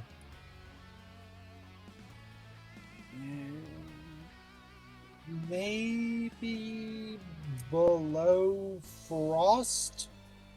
Yeah. Again, because I'd prefer the actual ones come back, if anything. I'll say, yeah. Triborg's cool. Triborg, I'm honestly putting Triborg above, like, the Collector, just on the belief that Triborg coming back means we get the, that system back.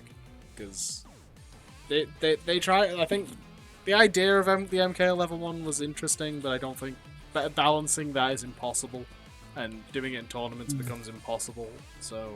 I mean, it makes the character list, like, what, over 100? Like, if you do 3 styles per character. That's what I mean, like, just doing the 3 styles that MKX did is more than enough variety. I think fully customizable moves is so difficult to run and manage, so, like... But I do like same characters, different moves. I'd love to see... Someone is doing, what if Smash Brothers characters had MKX style I've alternates? seen that. I like the idea of it. I'd be interested to do that for, like, a Street Fighter or, like, a Guilty Gear, because I think those could also be... I genuinely think you could do the system for other games. Like, I'd love to see, like... I'd love, like, a Ken, for example. You get one that's more Shoryukens, you get one more that's more the, like, flame kicks. Like, I feel like that's very doable. I'm not quite sure the third one is there. I guess the third one maybe just, like, non-normal showdown, I guess. Gotta be something. That's for sure. Like, I almost like the idea of you do Akuma, and Oni is one of the ultimate fighting styles for Akuma, right? Like, or, like, there's a way for it to power up into Akuma. Like Oni. Well, like, you have Akuma, you have Cyber Akuma, you have Oni. That's the 3 styles. Like, I'm not quite... There's something. Yeah, it's like, I don't know. I don't know how we would edit that as a video if we wanted to do a video talking through that, but that's... It's definitely a thing that it's a system I'm surprised no one has tried to do again, because I think it's an easy way to increase your roster size without increasing your roster size. Yeah, there's something there. We'd have to work it out. But we have ranked the Mortal Kombat cast. Yeah. do another scroll from bottom to top. People can take it all in. As we said earlier, feel free to let us know what you think we did wrong or what you changed. I give us proper arguments though. If you just say, "Oh, that person's too low," and don't tell us why, like, we'll just assume it's personal preference. We need actual reasoning. We need evidence. Data. Yeah. We need data. Like all the changes we made, a lot of the changes we made at the beginning or like throughout are based on the fact that Mr. Egg finally got Street Fighter 6, and so we were playing randoms, and so we've actually had more experience playing these characters. Mm-hmm. Like these changes are not the changes we make are often not like they are based on data. Like they're not just fully vibes. They're not the penultimate. Yeah. So yeah. Things are changeable at a moment's notice. Yes, everything is fluid. And we're happy to hear what you think we could change. But again, tell us why. And any other thoughts on the tier list before I get into outro stuff?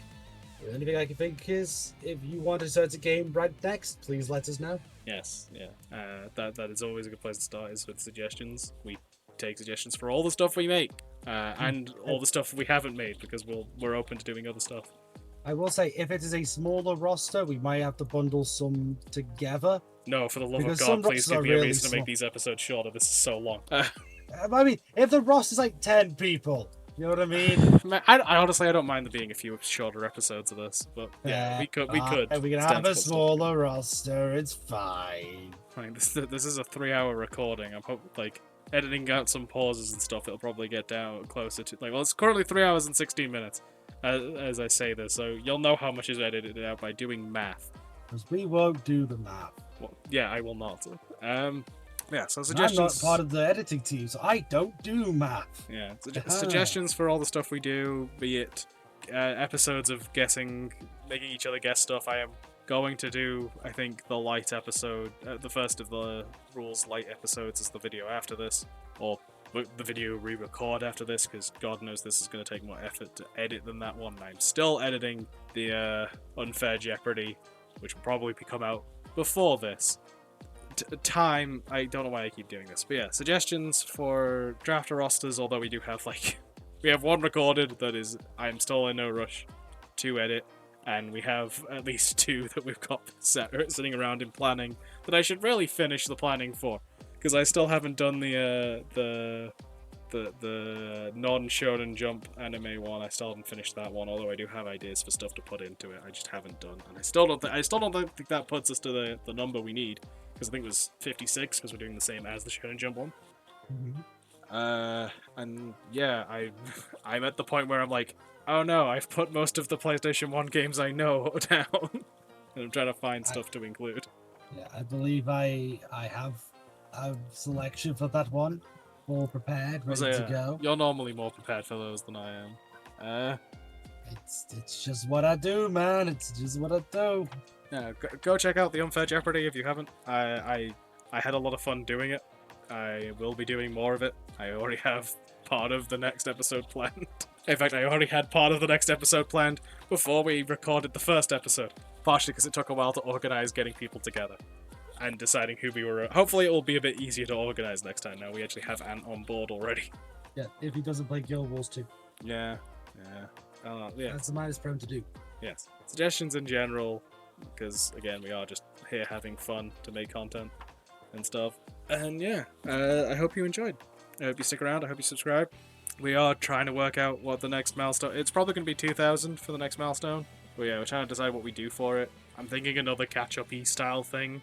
Maybe trying to do stuff that I couldn't fit into proper formats. I mean, if people like the rules light format, I could just do it that way. Just being like, yeah, here's a thing from something that we covered, but it didn't fit in the rules, so now it's in the rules light version. Just do that for a whole mismatch of stuff. I mean, if I do it for Kamen Rider and then don't tell you which, and don't just put all of the same series together, I could make it really confusing.